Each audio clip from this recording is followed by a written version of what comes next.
تو یہی جو چیز ہے نا کہ آپ ٹالریٹ کر دیں برائی کو، پرسنل میٹر کہہ دیں، معاشرے پہ الزام دے دیں، یہی دلوں کو سخت کرتی ہے. اور یہی سچویشن جو ہوتی ہے یہ ہوتی ہے سما قصد قلوبہم والے. اور جو سخت دل ہوتے ہیں نا اس پر شیطان بہت آسانی سے قبضہ کر لیتا ہے. اب بات سمجھ میں آ گئی کہ دل سخت ہو جائے تو پھر شیطان کے لیے بہت آسان ہو جاتا ہے کام. پھر وہ زین لہم الشیطان ما کانوا یعملون، شیطان مزین کر کے دکھاتے ہیں جو بھی انسان برے کام کر رہا ہوتا ہے، یہ ہو جاتا ہے. تو بہرحال ہوتا یہی رہا کہ جب قوموں کے اوپر عذاب آیا تو اگر انہوں نے معافی مانگ لی تو آفت کو ٹال دیا جاتا ہے اور رحمتوں کا نزول ہوتا ہے. لیکن اگر نہ سمجھے وہ تو پھر یہی ہوا کہ بالباسائی والضرائی ان کو پکڑا گیا. لیکن بعض دفعہ یہ ہوا کہ یہ جو اللہ تعالیٰ کہہ رہے ہیں کہ انہوں نے پھر بھی معافی نہیں مانگی، تضرع نہیں کیا، ان کے اوپر چھوٹے موٹے جھٹکے ہر قسم کے آئے. تو جب لوگ ان جھٹکوں کو نہیں سمجھتے ہیں، معافی نہیں مانگتے، جو کہ اکثر اوقات ہوتا ہے، تو پھر کیا ہوتا ہے کہ اللہ تعالیٰ ایک اور قسم کا عذاب بھیجتے ہیں. جب لوگ رجوع نہیں کرتے نا تو اللہ تعالیٰ پھر ایک اور قسم کا عذاب بھیجتے ہیں. وہ کیا ہوتا ہے اس کا ذکر آگے کیا جا رہا ہے کہ اللہ تعالیٰ کیا کہتے ہیں کہ فلما نسو، پھر جب وہ بھول گئے، ما ذکروا، جس کی وہ نصیحت کیے گئے تھے، بھی، جس کے ساتھ، فتحنا علیہم ابوابا، تو کھول دیے ہم نے علیہم ان کے اوپر دروازے، کل شیء، ہر چیز کے، نعمتوں کے دروازے کھول دیے گئے. اب دیکھیں یہ ایک اور طرح کا عذاب ہوتا ہے، دوسری طرح کی آزمائش میں ڈالے گئے لوگ جب جھٹکوں سے نہیں سمجھے، نہیں سمجھتے، نہیں سنبھلتے، نافرمانی کرتے رہتے ہیں، تو پھر ایک دوسری طرح کی آزمائش آتی ہے. اس قوم کے اوپر یا اس شخص کے اوپر وقتی طور پر نعمتوں کی فراوانی کر دی جاتی ہے. فتحنا علیہم ابواب کل شیء، نعمت پر نعمت دی جاتی کہ شاید اب اللہ کو یاد کر لیں. اور فلما نسو ما ذکروا بہ، جب لوگ بھول گئے جس کی وہ نصیحت کیے گئے تھے. کیا بھول گئے؟ کس کی نصیحت کیے گئے تھے؟ نصیحت تو یہ کیے گئے تھے نا کہ اللہ تعالیٰ نعمتیں دے تو شکر گزاری کرو، اگر کوئی جھٹکا آتا ہے تو اس کے اوپر سنبھالو اپنے آپ کو. تو یہ سب کچھ تو بھول گئے. تو پھر آزمائش کیسے آئی کہ ان کے اوپر نعمتوں کی فراوانی کر دی گئی. اور ایسا بھی تاریخ میں ہوتا ہے اور آج بھی ہوتا ہے. قوم سبا کے ساتھ بھی یہ ہوا تھا کہ ان کو بہت زیادہ نعمتیں دی گئی تھیں. آپ پڑھیں گے سورہ سبا میں، اور بہت زیادہ اس کو ایلیبوریٹ بھی کیا گیا ہے کہ ان کے پاس بڑا پانی تھا اور بڑے ان کے پاس باغات تھے، اور انہوں نے ڈیم بھی بنایا تھا اتنے پرانے زمانے میں. لیکن جب وہ بھول گئے سارا کچھ اللہ کے احکامات کو اور اپنی نعمتوں میں اترا گئے تو انہی کا ڈیم پھٹا اور اس میں غرق ہو گئے. تو بہرحال دوسری طرح کا پھر عذاب کیسے آتا ہے کہ فتحنا علیہم ابواب کل شیء، نعمتوں کی فراوانی کر دی جاتی ہے وقتی طور پر، عیش و عشرت کے سامان کی فراوانی کر دی جاتی ہے قومی طور پر یا انڈیویجولی.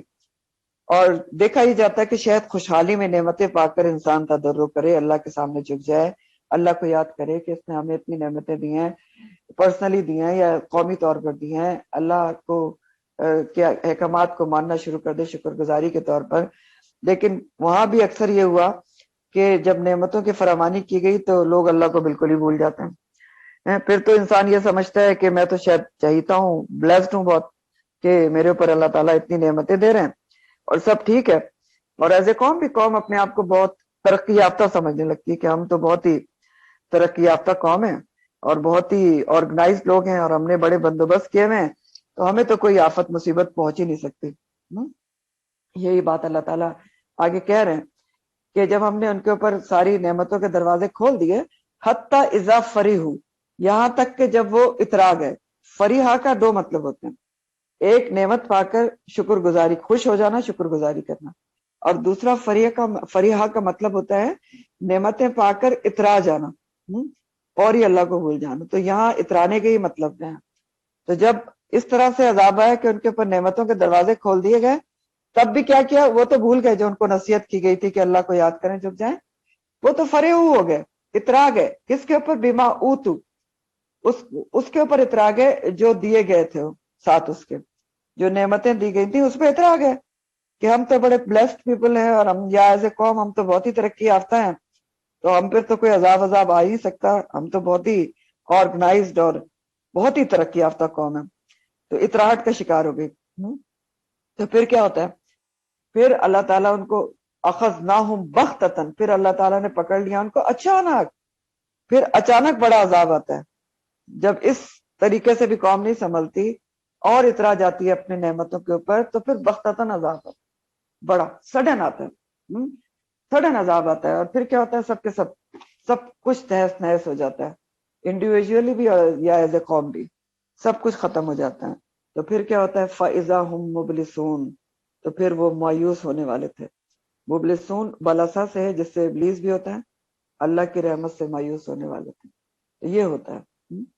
تو دیکھیں یہ ہوتا ہے کہ جب انسان کو سب کچھ مل رہا ہو نا، بڑی نعمتوں کی فراہمی، ہر کچھ ملا ہے، دولت ہے، مال ہے، سب ہے، بیٹے ہیں، ہر کچھ ہے، تو وہ سمجھتا ہے کہ شاید میں بہت بلیسڈ ہوں اور مجھے کچھ کرنے کی ضرورت نہیں۔ اکثریت ایسے سوچتی ہے، سب تو نہیں سوچتے، اور یہ بھی اکثر ہوتا ہے، اکثر، ناٹ ہمیشہ نہیں ہوتا، لیکن اکثر یہ بھی ہوتا ہے کہ نعمتیں پا کر کچھ تھوڑا بہت اتراہٹ کا شکار بھی ہو جاتا ہے انسان، کہ اچھا میرے پاس فریحو ہو جاتا ہے، بے ماں اوتو، جو دیے گئے ہیں اس کے ساتھ۔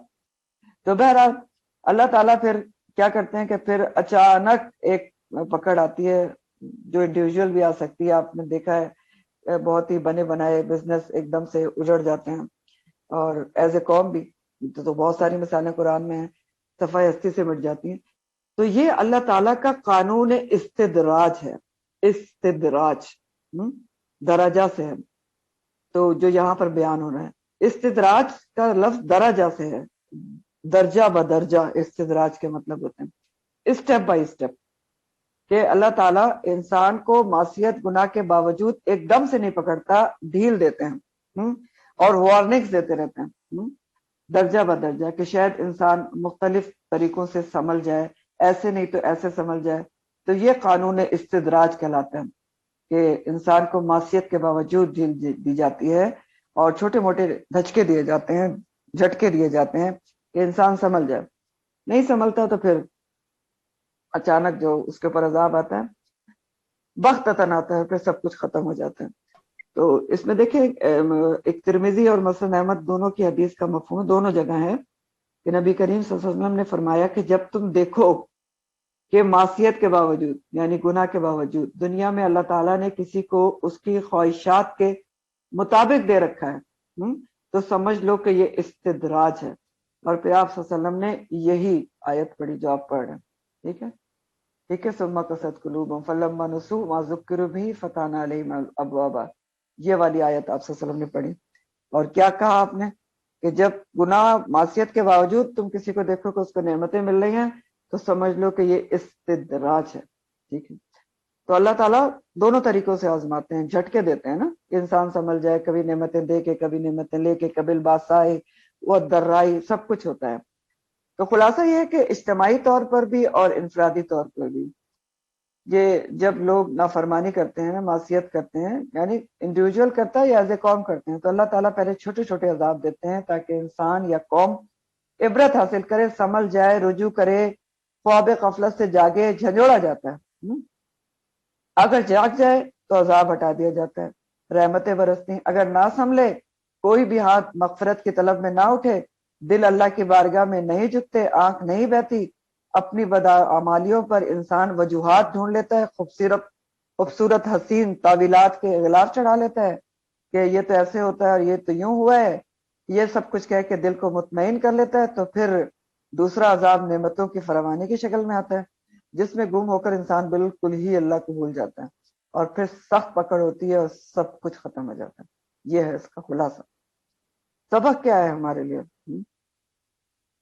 سبق نمبر 1 تو یہ کہ ہر مشکل، مصیبت، بیماری، سیلاب، زلزلے سے سبق لینا چاہیے اور الرٹ ہو جانا چاہیے، انفرادی طور پر بھی اور اجتماعی طور پر بھی۔ ہر کسی کو اپنی جگہ الرٹ ہو جانا چاہیے اور توبہ استغفار کی کثرت کرنا چاہیے، اور ہم میں سے ہر کسی کو اپنا جائزہ لینا چاہیے کہ کہیں میں تو کوئی معصیت گناہ کا کام نہیں کر رہی، کہیں میں اللہ کے کسی حکم کو جانتے بوجھتے ہوئے اگنور تو نہیں کر رہی، اور اپنی اصلاح کے پروگرام بنا کر اس پر عمل کرنا چاہیے، ٹھیک۔ اور آپ دیکھ رہے ہیں کہ آج کل کیا ہو رہا ہے، تو یہ بہت ہی امپورٹنٹ ترین آیات ہیں، آپ کہہ سکتے ہیں کہ آج کل کے حالات سے ریلیونٹ ہیں، اور ہر آسپیکٹ سے ہر کسی کو اپنے آپ کو چیک کرنا چاہیے، ہر آسپیکٹ سے، کہ کسی آسپیکٹ سے کہیں میں اللہ کی معصیت کا شکار تو نہیں ہو رہی۔ دوسرا سبق یہ کہ کسی بھی نافرمان قوم کی ترقی دیکھ کر یا کسی بھی نافرمان فرد کی دنیاوی ترقی دیکھ کر یہ سوچنا یا یہ سمجھنا یا کہنا غلط ہے کہ یہ اللہ کی رحمت میں ہے. ہمیں نہیں معلوم، ہو سکتا ہے کہ وہ قانون استدراج کا شکار ہو، ڈھیل دی جا رہی. اگر معصیت بھی کر رہا ہے اور پھر بھی مل رہا ہے تو ہمیں نہیں پتا. پھر اسی طرح یہ ہے کہ آپ کو جو امپورٹنٹ ترین چیز ہے ہمارے سمجھنے کی کہ آپ یہاں پر اللہ تعالیٰ دل کی سختی کے اسباب بتا رہے ہیں، تدرع اختیار نہ کرنے کے اسباب بتا رہے ہیں کہ انسان تدرع کیوں نہیں اختیار کرتا، تدرع کیوں نہیں، دل نرم ہوتے، آنکھ کیوں نہیں بہتی. اور تدرع میں اور بھی بہت ساری چیزیں آتی ہیں، دل کی نرمی، آنکھ کا بہنا اور دل کا جھکنا، احکامات کا اثر قبول نہ کرنا بھی تدرع کی کمی سے ہوتا ہے. تدرع کو کیسے پہچانتے ہیں کہ ہم تدرع ہمارے اندر نہیں ہے؟ کہ کسی کے اندر نہ ہو تو ایسے پہچانا جا سکتا ہے کہ دل نرم نہ ہو، آنکھ بہے نہ، کسی کی سختی کو دیکھ کر، کسی کی تکلیف کو دیکھ کر اثر نہ ہو دل کے اوپر، اللہ کے احکامات کا اثر قبول نہ کرے دل، قرآن پڑھنے میں دل نہ لگے، دینی مجالس میں دل نہ لگے. تو یہ سب چیزیں بھی یہ ظاہر کرتی ہیں کہ دل سختی کی طرف جا رہے ہیں، تدرع کی طرف نہیں جا رہے ہیں.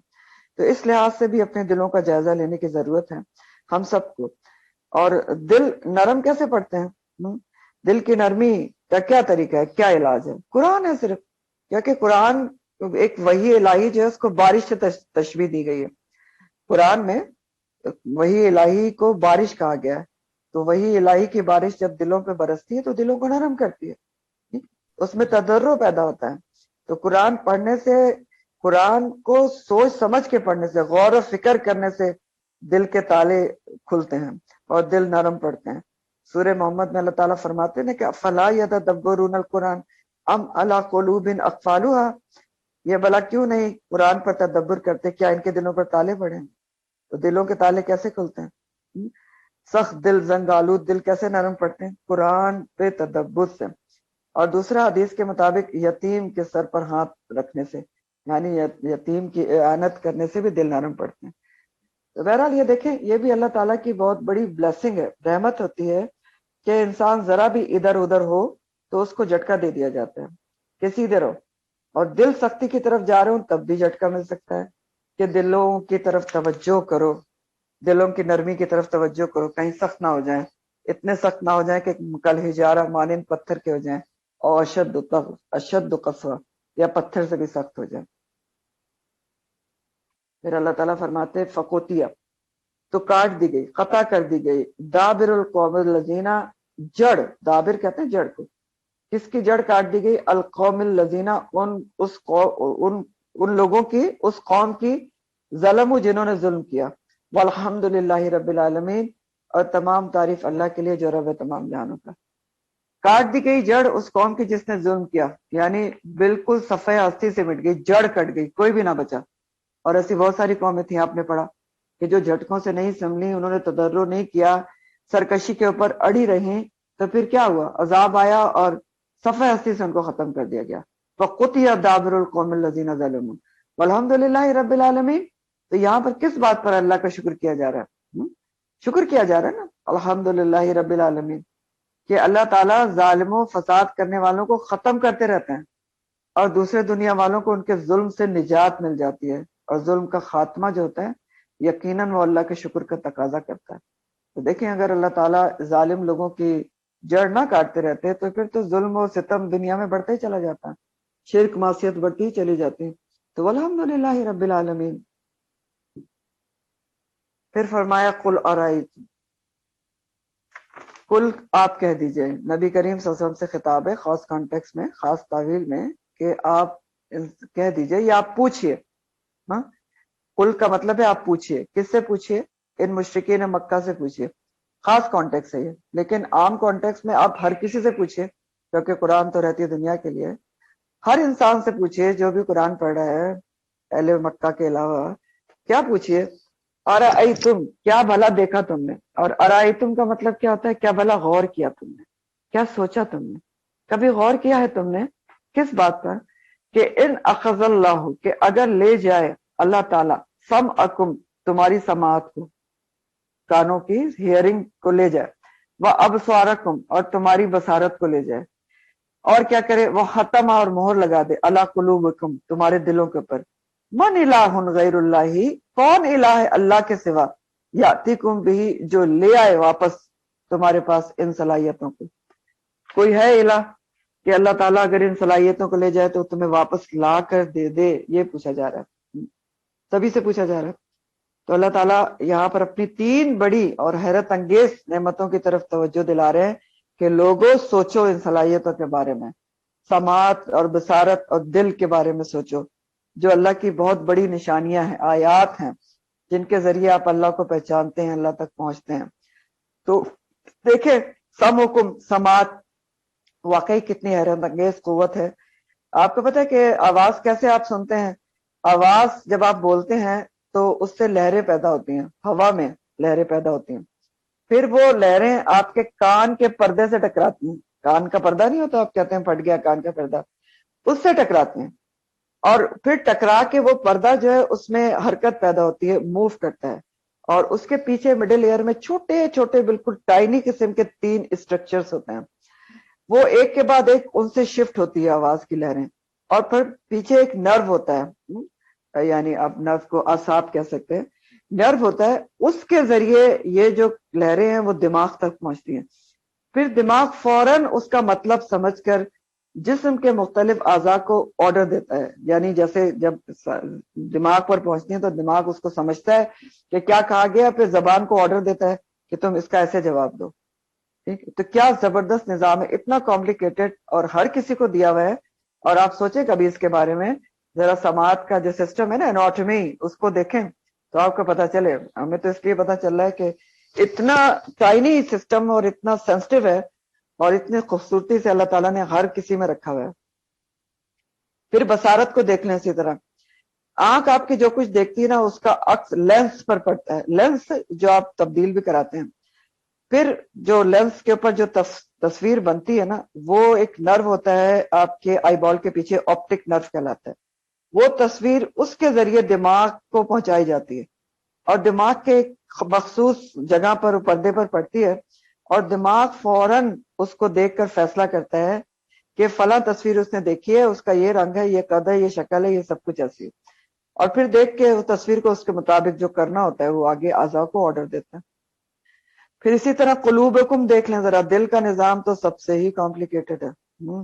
سوچے کبھی آپ کو جو دل کے بارے میں کچھ سمجھ میں آتا ہے کہ کہاں سے سوچتا ہے، سمجھ آتی ہے، احساسات، محبت، نفرت، ایمان، کفر، تقویٰ تو سب دل میں ہی ہوتے ہیں. تو یہ کیا چیزیں ہیں، کیسے دل میں ہوتی ہیں، کیا نظام ہے اس کا؟ ہاں، یہ تو مانوی چیزیں ہیں نا، اور اتنی ہوتی تو سب دل میں ہی ہیں. اور تقوی کے بارے میں تو حدیث ہے، حدیث ہے، نبی کریم صلی اللہ علیہ وسلم نے سینے کی طرف اشارہ کر کے کہا تھا کہ تقوی ہا ہونا. ویسے بھی ساری چیزیں دل میں ہوتی ہیں. تو پھر فزیکلی بھی دیکھیں کہ دل کا نظام مشکل ترین نظام ہے، اور کتنا زبردست آرگنائز بھی ہے اتنا ہی. دل کے 4 چیمبرز ہوتے ہیں، 2 رائٹ اور 2 لیفٹ، 2 چھوٹے اور 2 بڑے. اب کیا ہوتا ہے، مختصر آپ کو اس لیے بتا رہے ہوں کہ آپ کو یہ جو اللہ تعالیٰ بتانا چاہ رہے ہیں آپ اس کو سوچیں کہ دل میں کیا ہوتا ہے کہ آپ کے سارے جسم کا جو گندا خون ہوتا ہے، یعنی گندے کے سے مطلب ہے کہ جس میں سے اچھی چیزیں اور آکسیجن وغیرہ سپلائی ہو چکی ہوتی ہیں، تو وہ جو ہیں وہ خون جب ساری چیزیں جسم کو سپلائی کر دیتا ہے تو وینز کے ذریعے، جو بلو کلر کی ہوتی ہے نا آپ کے جسم میں، اس کے ذریعے رائٹ سائڈ پہ دل میں واپس آتا ہے. ٹھیک ہے، پھر دل اس کو وہاں سے لنگ میں بھیجتا ہے، موٹی موٹی وینز کے ذریعے. لنگ میں جا کے اس خون کی پھر سے اس کو ریفائنڈ کیا جاتا ہے، کیونکہ لنگ میں آکسیجن ہوتی ہے نا، پھر سے اس کو آکسیجنیٹڈ کیا جاتا ہے، اور اچھا بنا کے اس کو پھر لنگ سے کہاں وہ بھیجا جاتا ہے، لنگ اس کو الٹی سائڈ پہ بھیجتا ہے، لیفٹ سائڈ کے اوپر. وہاں سے پھر دل میں آتا ہے خون، صاف شدہ خون، اور پھر وہاں سے دل کے ذریعے پہلے ایک موٹی سی آرٹری ہوتی ہے جس کو ایٹرا کہتے ہیں، اور وہاں سے نکلتا ہے، اور پھر مختلف آرٹریز کے ذریعے جسم کے ایک سے آخر کونے تک خون پہنچایا جاتا ہے. تو یہ سب دل کر رہا ہوتا ہے، پمپ کر کے ایک فورس کے ساتھ پمپنگ کرتا ہے، تو تبھی تو خون سب جگہ سپلائی ہوتا ہے. تو دیکھیں کہ اگر آپ مانوی طور پر بھی دیکھیں تو کتنا کمپلیکیٹڈ سسٹم ہے کہ سب سوچ، احساسات، تقوی، ایمان دل میں ہے، اور فزیکلی بھی سوچ لیں ذرا تو کتنی بڑی اللہ تعالیٰ نے یہ چیزیں ہمارے لیے بنائی ہیں. تو اتنی زبردست نعمتیں ہیں، اللہ کا کمال ہے، اور اگر ان نعمتوں میں کوئی خرابی ہو جائے تو یہی تو اللہ تعالیٰ یہاں پر پوچھ رہے ہیں کہ کون اللہ کے سوا ایسا الہ ہے جو ان کو واپس لے آئے؟ کون ہے ایسا معبود جو تمہاری سماعت اور بصارت اور دل کو جب خراب ہو جائے تو اس کو واپس لے آئے؟ کون ایسا سائنسدان ڈاکٹر ہے جو ان صلاحیتوں کو واپس لے آئے سوائے اللہ کے؟ یعنی اگر آپ کہیں گے کہ آنکھ تو لگا دی جاتی ہے، تو کیا کس کی آنکھ لگا دی جاتی ہے؟ اللہ ہی کی بنائی ہوئی آنکھ کو لگایا جاتا ہے، جو کارنیا لگایا جاتا ہے یا جو بصارت آپ کی واپس آتی ہے، اللہ ہی کی بنائی ہوئی آنکھ لگاتے ہیں۔ دل بھی ٹرانسپلانٹ ہوتے ہیں تو وہ بھی اللہ کے بنائے ہوئے، اور اگر مصنوعی چیزیں لگا بھی دی جائیں نا اور اللہ کی مرضی نہ ہو تو جسم اس کو ریجیکٹ کر دیتا ہے۔ یہی پتہ ہے آپ کو؟ اگر کوئی اللہ ہی کی بنائی ہوئی چیز آپ لگاتے ہیں یا آرٹیفیشل لگا دیتے ہیں، مصنوعی لگا دیتے ہیں، تو اللہ کا اذن نہ ہو تو باڈی ریجیکٹ کر دیتی ہے، آپریشن کامیابی نہیں ہوتا۔ تو کون ہے ایسا الہ؟ من الہ غیر اللہ یاتیکم بہ، کون ہے اللہ کے سوا؟ بے شک اللہ سبحانہ و تعالی ہی ہے جو ان کو واپس لا سکتا ہے۔ پھر دوسرا ایک اور معنی بھی اس کا کیا گیا ہے اس طرح سے کہ انسان کی ترقی، کمالات، ایجادات، انوینشنز جو ہیں، سب کے حصول کا ذریعہ بھی تو یہی صلاحیتیں ہیں نا۔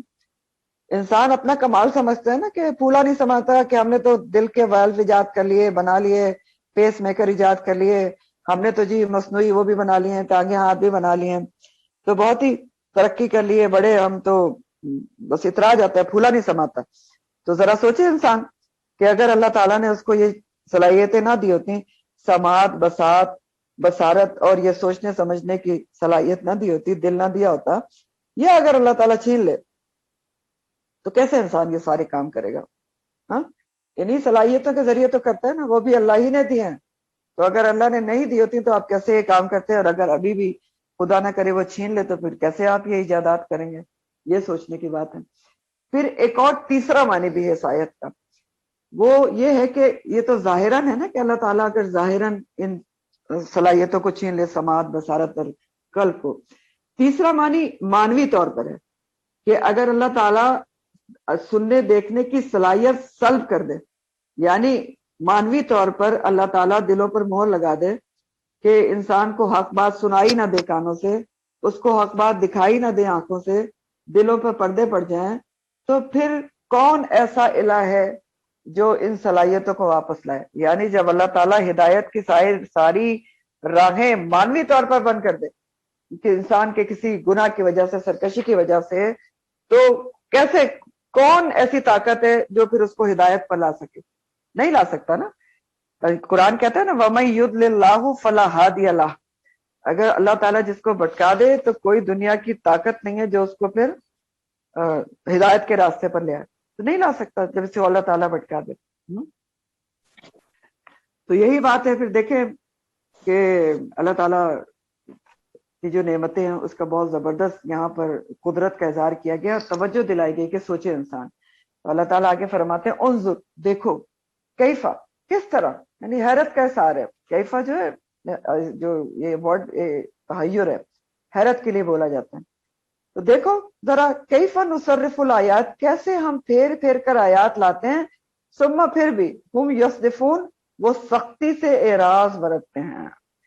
تو دیکھیں اللہ تعالیٰ حیرت کا اظہار کر رہے ہیں کہ میں تو پھیر پھیر کر آیات لاتا ہوں، مختلف طریقے سے ان کے سامنے نشانیاں آتی ہیں، لیکن پھر بھی سختی سے اعراض برتتے ہیں۔ یصدفون کا لفظ صدفہ سے ہے، اور صدفہ کا معنی ہوتا ہے سختی سے اعراض برتنا۔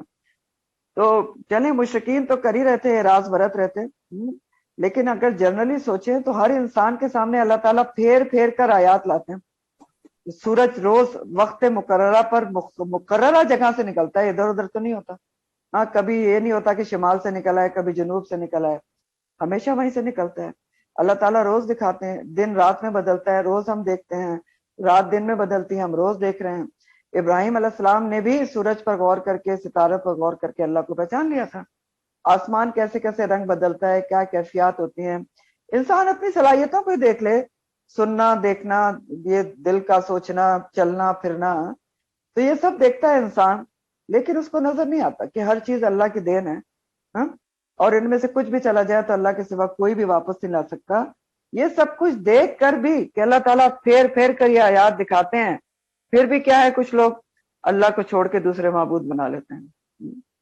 عجیب ہی لوگ ہیں. اللہ حیرت کا اظہار کر رہے ہیں کہ حضور دیکھو کس طرح سے ان کے سامنے ہماری قدرت کی نشانیاں موجود ہیں کہ اتنا زبردست معبود ہے تمہارا خالق مالک مدبر، اتنا زبردست الہ ہے، اور اس کو چھوڑ کے پھر بھی بتوں سے مانگنے چل پڑتے ہیں، انسانوں سے مانگنے چل پڑتے ہیں، کچھ نہیں تو قبروں سے ہی مانگنے چل پڑتے ہیں.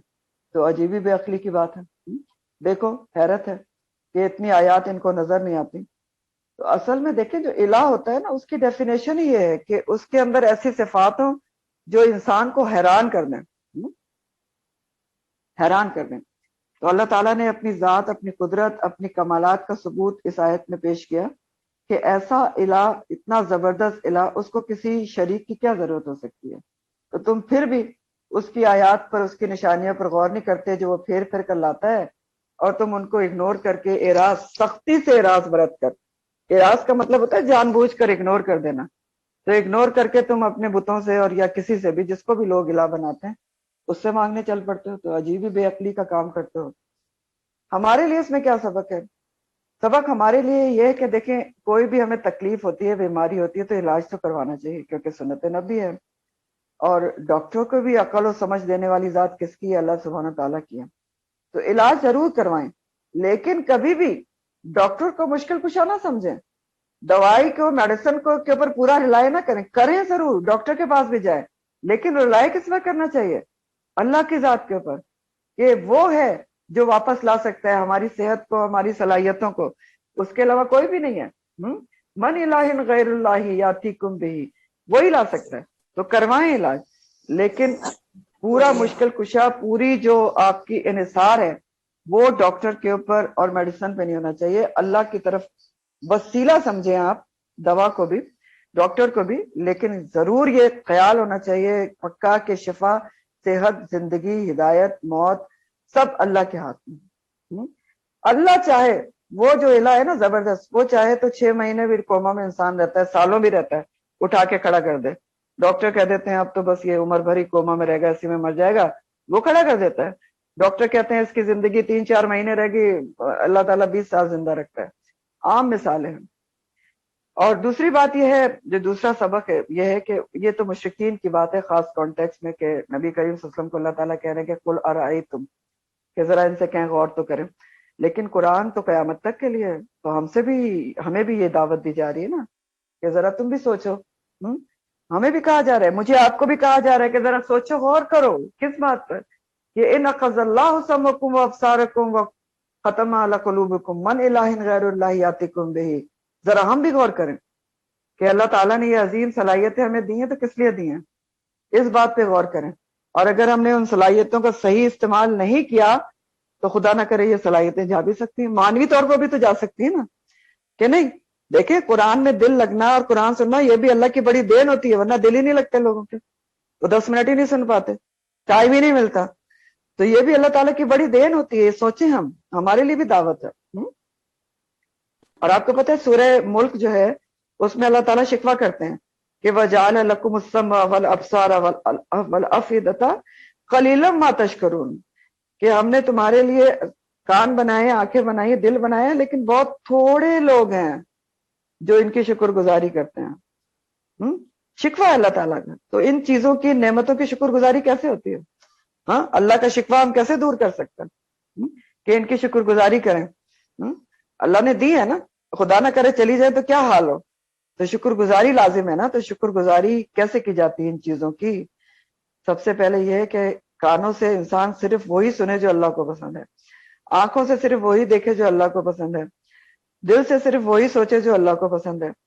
پھر دوسری چیز یہ کہ ان چیزوں کا استعمال اللہ کے کاموں میں بھی ضرور لگایا جائے، ضرور کیا جائے.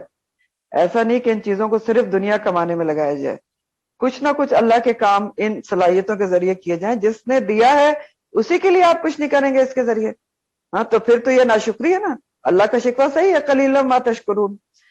پھر کیا ہے کہ اللہ کی نشانیوں کو ان کے ذریعے سمجھا جائے اور اللہ تک پہنچا جائے، اللہ کی معرفت حاصل کی جائے. یہ ہے شکر گزاری ان چیزوں کی. پھر اللہ تعالیٰ فرماتے ہیں کہ قل ارائیتکم، کیا بھلا غور کیا تم نے؟ یہ پھر وہی ہے، غور کرنے کی بات ہے.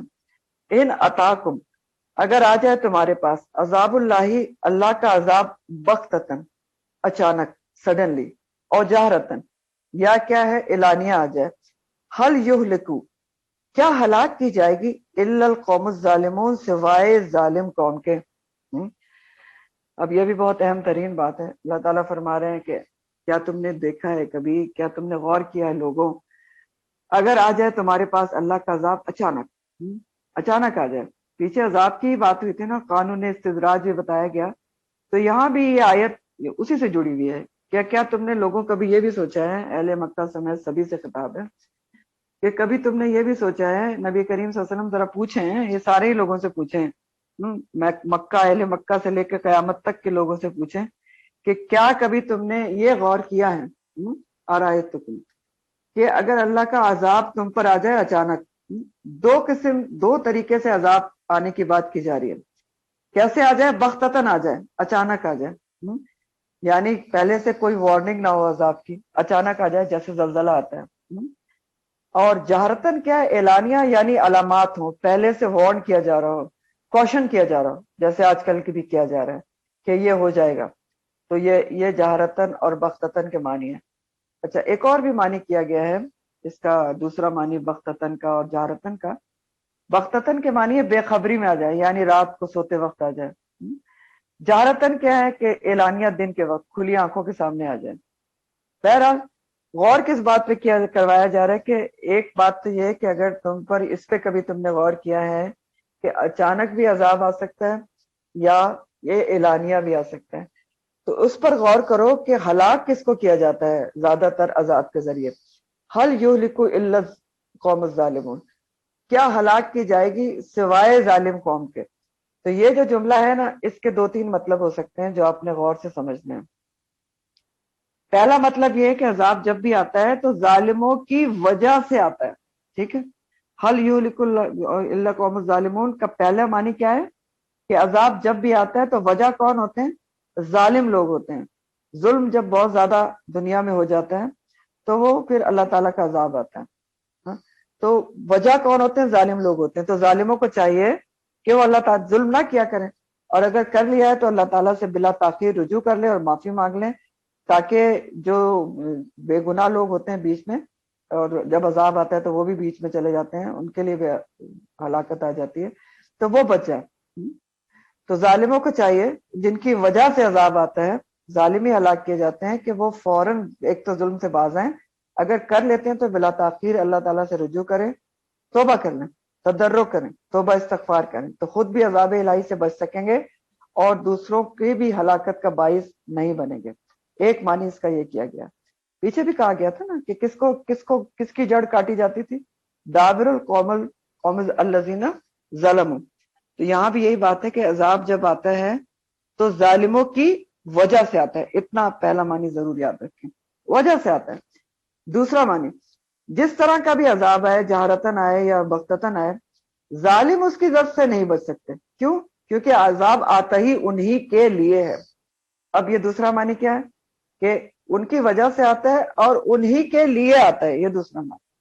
تو حل یہلک الا القوم الظالمون، کہ جب عذاب آئے گا تو کیا ظالم قوم بچ جائے گی؟ نہیں بچے گی، کیونکہ عذاب تو آتا ہی انہی کے لیے۔ تو اللہ تعالیٰ، آپ نے ہمیشہ دیکھا کہ جب بھی کسی قوم پر عذاب آنے والا ہوتا تھا تو اللہ تعالیٰ نبی کو بذریعہ وحی بتا دیتے تھے کہ اپنے ایمان والوں کو لے کر نکل جائے، تو ان کو نکال دیا جاتا تھا، اور عذاب کس پر آتا تھا، ظالم لوگوں کے اوپر آتا تھا۔ یہ دوسرا معنی ہے۔ تو تیسرا مطلب اس کا ایک یہ بھی کیا گیا ہے کہ جب بھی عذاب آتا ہے اس کی وجہ بھی ظالم ہوتے ہیں، انہی کے لیے آتا ہے، اور اگر صالح جو ہیں زد میں آ بھی گئے تو ان کا اجر و ثواب کے وہ مزید حقدار ہو جاتے ہیں۔ اس طرح سے بھی یہ معنی کیا گیا کہ آتا تو انہی کے لیے، حل یہلک الا الظالمون قوم الظالمون، جب بھی عذاب آتا ہے ظالموں کے لیے آتا ہے، ٹھیک ہے، وہی مارے جاتے ہیں۔ لیکن آپ کو پتہ ہے کہ آٹے کے ساتھ گھن بھی پستا ہے، تو نیک لوگ بھی جب عذاب آتا ہے تو اس میں مر سکتے ہیں، یا ابھی بھی ہوتا ہے ایسا کہ ہر کوئی ظالم نہیں ہوتا، لیکن کچھ ظالموں کے پیچھے عذاب آتا ہے، وہ وجہ ہوتے ہیں، ان کے لیے آتا ہے، لیکن نیک لوگ بھی اس میں بے قصور مارے جاتے ہیں، تو ان کے لیے بہت زیادہ اجر و ثواب ہوتا ہے۔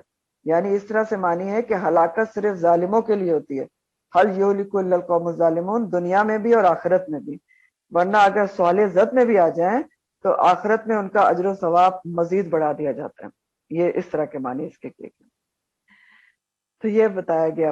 پھر بتا اللہ تعالیٰ رسولوں کو اور انبیاء کو بھیجنے کا مقصد بتا رہے ہیں کہ وما نرسلو، اور نہیں ہم بھیجتے المرسلین مرسلین رسولوں کو مگر الا مبشرین خوشخبری دینے والا بنا کر، وہ منذرین اور خبردار کرنے والا بنا کر، فمن آمنا تو جو ایمان لے آتا ہے رسولوں کے اوپر، اللہ کے پیغام کے پر، وہ اصلاح اور اصلاح کر لیتا ہے، فلا خوف علیہم ولا هم یحزنون، تو نہ ان کو کوئی خوف ہوتا ہے اور نہ کوئی غم ہوتا ہے۔ تو اللہ تعالیٰ انبیاء اور رسول کو بھیجنے کا مقصد بتا رہے ہیں کہ عذاب ایسے ہی نہیں آ جاتا کہ اللہ تعالیٰ بس کسی کی بھی قوم کے اوپر اٹھا کر پہلے اس کو چھوٹے عذاب دیتے پھر بڑے عذاب دے دیتے، نہیں، ایسا کبھی بھی نہیں ہوا۔ پہلے اللہ تعالیٰ کیا کرتے ہیں کہ ہر قوم کے اندر رسول اور انبیاء بھیجتے ہیں کہ وہ لوگوں کو سمجھائیں، اللہ کے احکامات بتائیں، اللہ کے احکامات پر عمل کر کے دکھائیں، اور لوگوں کو اللہ کی رضامندی کی خوشخبری سنائیں کہ اگر وہ ان کے کہنے پر اللہ کے احکامات پر عمل کریں گے تو ان کے لیے جنت ہے، اور مبشرین بنے، اور یہ بتائیں کہ اگر احکامات کی خلاف ورزی کریں گے تو خبردار رہیں کہ اللہ تعالیٰ کے حکم کی خلاف ورزی اور انبیاء کی تعلیمات پر عمل نہ کرنے والا جو ہے وہ کیا ہے، وہ جہنم میں جائے گا۔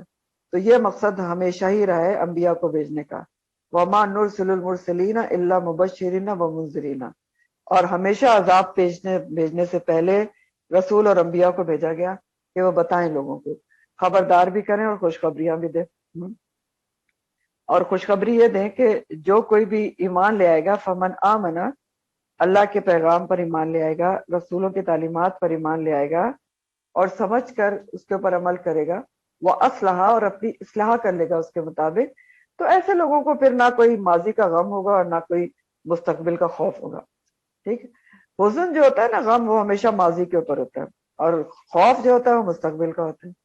تو جو لوگ انبیاء کے کہنے پر چل پڑے، ان کی تعلیمات کو مان لیا، اللہ کے احکامات کو مان لیا، تو ظاہر ہے نہ ان کو کوئی ماضی کا غم ہو سکتا ہے کہ ہم نے رسول کے کہنے کے مطابق کام نہیں کیا، نہ ہی مستقبل کا خوف ہو سکتا ہے کیونکہ وہ رسول اور اللہ کے طریقے کے مطابق اپنی زندگی گزارتے رہے ہیں۔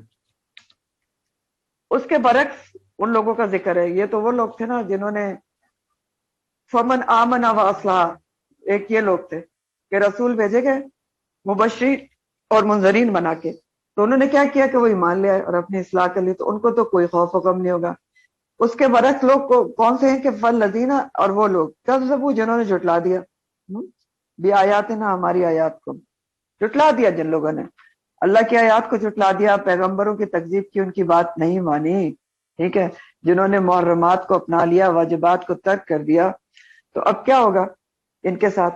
یمسہم العذاب، چھوئے گا ان کو، چھو کر رہے گا عذاب، کس وجہ سے؟ بما کانوا یفسقون، بوجہ اس کے جو وہ فسق کرتے رہے، فسق کرتے رہے یعنی اللہ کی حدود توڑ توڑ کر باہر نکلتے رہے، گناہوں میں پڑتے رہے، تو اپنے گناہوں کی وجہ سے، اپنی فسق کی وجہ سے ان کو عذاب چھو کر رہے گا، جو انہوں نے نہ اللہ کی مانی اور نہ رسولوں کی مانی۔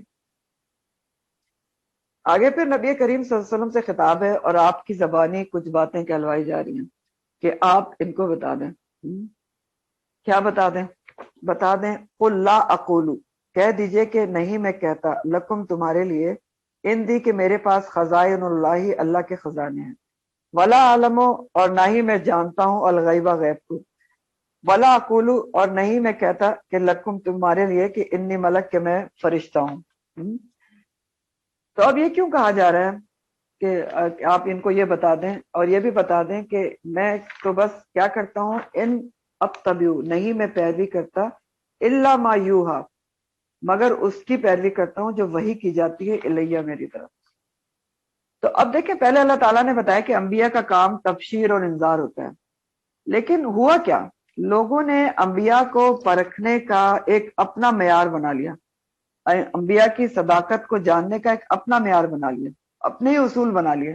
کیا اصول بنا لیا؟ ہر زمانے میں کہ انبیاء کو کچھ کرامات دکھانا چاہیے، معجزات ہونا چاہیے، کچھ غیب کی باتیں بتائیں، کل لوگوں کے دل کے حال بتا دیں، آئندہ پیش آنے والے واقعات بتا دیں، کچھ خرق عادت کر کے دکھائیں. خرق عادت یعنی نارمل حالات سے مختلف کر کے دکھائیں. یا پیغمبر کو تو فرشتہ ہونا چاہیے، یعنی انسان کیسے پیغمبر ہو سکتا ہے؟ اور جو خدا پرست لوگ ہوتے ہیں یا ان کو جو نبی ہوتا ہے اس کو تاریخ دنیا ہونا چاہیے. جو شخص کھاتا پیتا ہو، بازاروں میں چلتا پھرتا ہو، نکاح کرتا ہو تو پیغمبر یا اللہ کا نبی ہو نہیں سکتا. تو یہ ہمیشہ ہی ہر دور میں لوگوں نے اس طرح کے معیار بنائے. اور یہ سب باتیں مشرکین نبی کریم صلی اللہ علیہ وسلم کے لیے بھی کہتے تھے کہ آپ معجزہ دکھائیں پہلے ہمیں، پھر ہم مانیں گے. کوئی صفحہ سونے کا ہو جائے، ذرا سونے کا بنا کے اس کو دکھا دیں. فرشتہ پیغمبر کیوں نہیں ہوا؟ یہ کیسا نبی ہے؟ یہ بھی قرآن میں آتا ہے جو بازاروں میں چلتا پھرتا ہے. اور غریب کیوں ہے؟ تو اور یہ رویہ ہمیشہ ہی لوگوں کا رہا ہے. آج بھی آپ سوچیں تو لوگ جو اللہ کے نیک بندے ہوتے ہیں ان سے کیا توقع کرتے ہیں کہ کچھ کرامات ہونا چاہیے.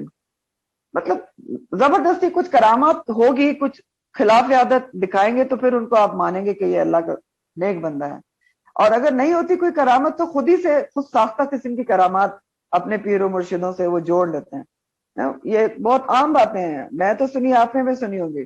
ایک صاحب نے مجھے کہا، کوئی ہیں جاننے والے، انہوں نے کوئی مرشد بنائے ہوئے ہیں، انہوں نے میرے سامنے بیٹھ کے بتا رہے ہیں کہ جی ہمارے مرشد تو ایسے ہیں کہ میں گیا ہوا تھا عمرے پر، تو میں نے دیکھا کہ مرشد جو طواف کرے تو میں نے ان کو فون کیا کہ آپ کیا یہاں موجود ہیں؟ تھوڑا دور تھے تو انہوں نے کہا نہیں میں تو وہیں پر ہوں پاکستان میں اپنے آستانے پر. تو یہ ان کی کرامت تھی نازل اللہ. تو بہرحال تو یہ ایک سائیکی ہے لوگوں کی ہر زمانے میں کہ جو اللہ کا بندہ ہے تو وہ کچھ ایسا کچھ خلاف عادت کر کے دکھائے. تو یہی سب کچھ وہ نبی کریم صلی اللہ علیہ وسلم سے بھی کہتے تھے. تو اللہ تعالیٰ نے آپ کی زبانی کہلوا دیا کہ آپ ذرا ان سے پوچھیں کہ میں نے تم سے یہ کب کہا ہے، میں یہ کب دعویٰ کرتا ہوں کہ میرے پاس اللہ کے خزانے ہیں، خزائن اللہ، کہ میں اللہ کے خزانوں میں سے کچھ لے کے تمہارے لیے کوئی صفحہ سونے کا بنا دوں. خزانے تو اللہ ہی کے پاس ہیں، تو مجھ سے کیوں مانگتے ہو؟ میں نے تو کہا ہی نہیں کہ میرے پاس اللہ کے خزانے اس کے پاس ہیں. ہر قسم کا تصرف بھی اسی کا ہے تو اسی سے مانگو، وہ چاہے گا تو بنا دے گا. تو نبی کریم صلی اللہ علیہ وسلم نے اپنی مرضی سے فقر کو پسند کیا تھا، غریبی کو، ورنہ اللہ تعالیٰ تو ان کو بہت کچھ دے سکتے تھے، اللہ کے محبوب تھے. تو انہوں نے پسند کیا تھا ایسی زندگی کو اور ہمیں سکھانے کے لیے پسند کیا تھا. اور دوسری بات ہے کہ آپ سے کہلوایا گیا کہ میں غیب کی بات بھی نہیں جانتا ہوں، ولا عالم الغیبہ، کہ میں غیب کی بات کو نہیں جانتا ہوں کہ تمہیں دلوں کا حال بتا دوں، آئندہ آنے والے واقعات بتا دوں. ایسا بھی ہوتا تھا نا، وہ کہتے تھے اچھا یہ بتائیے کیا ہوا تھا پچھلے، بتائیے آئندہ کے بتائیے. تو کہا کہ میں تو نہیں غیب کی باتیں جانتا کہ آپ کو آئندہ کے واقعات بتا دوں، یہ بتا دوں کہ کس نے چوری کی، کس نے نہیں کی، کون کیا سوچتا ہے کیا نہیں سوچتا. تو میں نے تو ایسا کوئی دعویٰ نہیں کیا کہ میں غیب جانتا ہوں. اور نمبر 3، نہ ہی میں فرشتہ ہوں. میں نے کب کہا ہے کہ میں ملک ہوں؟ ولا اقول لکم انی ملک. تو میں نے تو کہا ہی نہیں کہ میں فرشتہ ہوں اس لیے کھانے پینے کی اور چلنے پھرنے کی اور نکاح کی مجھے حاجت نہ ہو، میں بھی انسان ہوں. اور یا میں نے کب کہا کہ میں فرشتہ ہوں اس لیے میں تمہیں کوئی خلاف عادت چیز دکھا دوں جس سے تمہیں میری صداقت کا یقین ہو جائے. تو میں بھی انسان ہوں اور میرے فرائض یہ ہیں کہ میں لوگوں کو خوشخبری بھی دوں کہ اگر وہ ایمان لائیں گے اور اللہ کی مانیں گے تو ان کے لیے جنت ہے، اور انکار کرنے والوں کو ڈراؤں. مبشرین اور منذرین والا کام ہے میرا. ہاں مجھ میں اور تم میں ایک بہت بڑا فرق ضرور ہے. انسان تو ہوں، انا بشر مثلکم، لیکن ایک بہت بڑا فرق ہے تم میں اور مجھ میں کہ اللہ تعالیٰ نے مجھے یہ فضیلت دی ہے، یہ شرف دیا ہے کہ ان اتبعو، میں صرف پیروی کرتا ہوں اس چیز کے الا ما یوحا الیہ، جو وہی کیا جاتا ہے میری طرف. یہ جو میں تمہیں باتیں بتاتا ہوں یہ بہت بڑا فرق ہے تم میں اور مجھ میں کہ وہ وحی الہی پر مبنی ہوتی ہیں، اللہ کے علم پر مبنی ہوتی ہیں، اللہ کے کامل علم پر مبنی ہوتی ہیں، یعنی یقینی علم کے اوپر مبنی ہوتی ہیں جو اللہ تعالیٰ مجھے دے رہا ہے. اور بعض اوقات غیب کی باتوں سے بھی مطلع کر دیا جاتا ہے جب اللہ تعالیٰ چاہتا ہے. تو ایسا بھی ہے کہ آپ کو پتہ ہے کہ اللہ تعالیٰ غیب کا علم اپنے انبیاء کو بھی نہیں دیتا پورا پورا، لیکن جس کے لیے جتنا چاہا وہ اللہ تعالیٰ اللہ ماشاء اللہ اپنے انبیاء کو بھی دیتا رہا جب چاہتا ہے. تو یہ آپ دیکھ لیں کہ نبی کریم صلی اللہ علیہ وسلم کو جبرائیل علیہ السلام اصلی حالت میں 2 دفعہ دکھائے گئے، جو ظاہر فرشتے عالم غیب سے تعلق رکھتے ہیں نا. اور جنت اور دوزخ کی سیر کرائے گی معراج کے موقع پر، ساری چیزیں دکھائی گئی، جنت دوزخ بھی غیب ہے. تو اپنی مرضی سے اللہ تعالیٰ چن کر بعض غیب کی چیزیں اپنے انبیاء کو دکھا دیتا ہے، اور یہ مکمل طور پر اللہ کے اذن پر منحصر ہوتا ہے. ورنہ پورا غیب کا علم تو نبی کو بھی نہیں دیا گیا. آپ کو پتا ہے کہ جیسے قیامت کا علم ہے، قرآن میں آتا ہے نا کہ قیامت کا علم کسی کے پاس بھی نہیں ہے، صرف اللہ تعالیٰ ہی اس کے بارے میں جانتے ہیں، قیامت کے بارے میں. تو جتنا چاہا اتنا دیا گیا. تو بہرحال یہاں پر اللہ نبی کریم صلی اللہ علیہ وسلم فرما رہے ہیں کہ ان اتبع الا ما یوحی الیہ، کہ میں تو میرے تم میں اور مجھ میں واضح فرق یہ ہے، بہت بڑا فرق یہ ہے کہ میں اللہ تعالیٰ کے احکامات کے مطابق کام کرتا ہوں، مکمل طور پر وحی الہی کی پیروی کرتا ہوں، اس کے مطابق کام کرتا ہوں. اور وحی جو ہے جو نبی کریم صلی اللہ علیہ وسلم پر آتی تھی وہ دو قسم کی ہے، وحی الہی، ایک قرآن اور ایک حدیث، دونوں شامل ہیں یوحی الیہ میں. قرآن جو ہے اس کو وحی مطلوع کہا جاتا ہے، جس کی تلاوت کی جاتی ہے تلاوت سے، اور جو حدیث ہے اس کو وحی غیر مطلوع کہا جاتا ہے. تو مطلب کیا ہے اس کا کہ نبی کریم صلی اللہ علیہ وسلم سے یہ کہلوایا جا رہا ہے کہ میں نے اس قسم کی چیزوں کا تم سے دعویٰ کب کیا ہے؟ کب دعویٰ کیا تم سے کہ میں یہ ہوں، میں فرشتہ ہوں، یا میرے پاس اللہ کے خزانے ہیں، یا میں غیب کا علم جانتا ہوں؟ اگر کیا ہوتا تو تم اس قسم کے مطالبات مجھ سے کرتے. میں نے تو ایسا کچھ کہا ہی نہیں تم سے، تو کیوں تم مجھ سے یہ مطالبات کر رہے ہو؟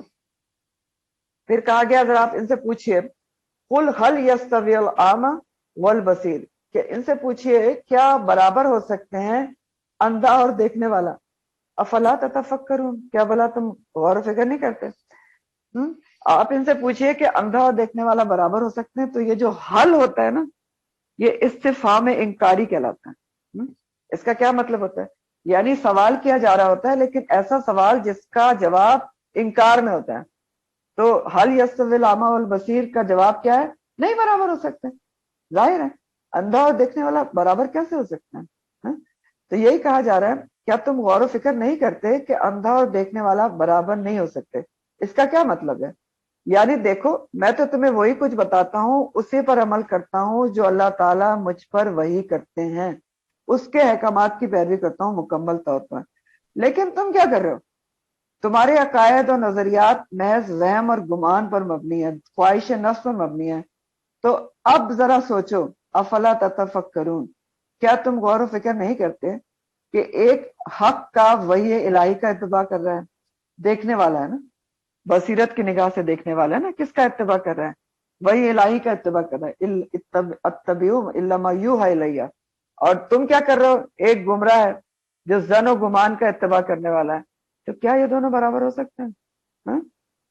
ایک بصیرت کی نگاہ سے دیکھنے والا، وہی الہی کے مطابق کام کرنے والا، وہی الہی کے مطابق تم کو بتانے والا ہے، دوسرا اپنے ظن و گمان پہ چلنا چاہتا ہے، اپنے گمراہ کن عقائد پر چلنا چاہتا ہے. تو کیا یہ دونوں برابر ہو سکتے ہیں؟ افلا تتفکرون، کیا تم اس بات پہ غور و فکر نہیں کرتے؟ تو مومن اور کافر کبھی برابر نہیں ہو سکتے. ایک جو اپنی آنکھ کان دل کا استعمال کر رہا ہے، اللہ کو غور و فکر کر کے پہچان رہا ہے، دیکھ رہا ہے، اور دوسرا جو آنکھ کان دل ہوتے ہوئے بھی اندھا بنا ہوا ہے، اس کو کچھ نظر ہی نہیں آ رہا، نہ اللہ کی نشانیاں نظر آ رہی، نہ اللہ نظر آ رہا ہے. تو برابر نہیں ہو سکتے. ہدایت یافتہ اور گمراہ برابر نہیں ہو سکتے، عالم اور جاہل برابر نہیں ہو سکتے. یہی یہاں پر کہا بھی جا رہا ہے. حاصل کیا ہوتا ہے اس سے؟ ہمیں سبق کیا ملتا ہے؟ کیا باتیں پتہ چلتی ہیں؟ سب سے پہلی بات یہ پتہ چلتی ہے کہ انبیاء بھی غیب کا حال نہیں جانتے الا ماشاء اللہ، جتنا کہ اللہ ان کو دیتا ہے، اور یہ میں آپ کو بھی بتا چکی. پھر یہ کہ دوسری بات یہ کہ انبیاء بھی انسان تھے اور ان کی بنیادی ضروریات بھی تھیں، ٹھیک ہے، لیکن اس کے باوجود، انسان ہونے کے باوجود، انہوں نے اللہ کے ایک ایک حکم پر عمل کر کے دکھا دیا. تو ہمارے لیے تو اتمام حجت ہو چکی ہے کہ ہم کیسے عمل نہیں کر سکتے. وہ بھی تو انسان تھے ہماری طرح، ساری ان کی ضروریات زندگی تھیں، اور انہوں نے اس ضروریات کے ساتھ ہی نبی کریم صلی اللہ علیہ وسلم نے نکاح بھی کیا، ٹھیک ہے، بچے بھی تھے، سب کچھ تھا نا، تجارت بھی کرتے تھے. لیکن اس کے باوجود انہوں نے کیا کیا؟ ایک ایک اللہ کے حکم پر عمل کر کے دکھا دیا. اتمام حجت ہو چکا ہے ہمارے لیے.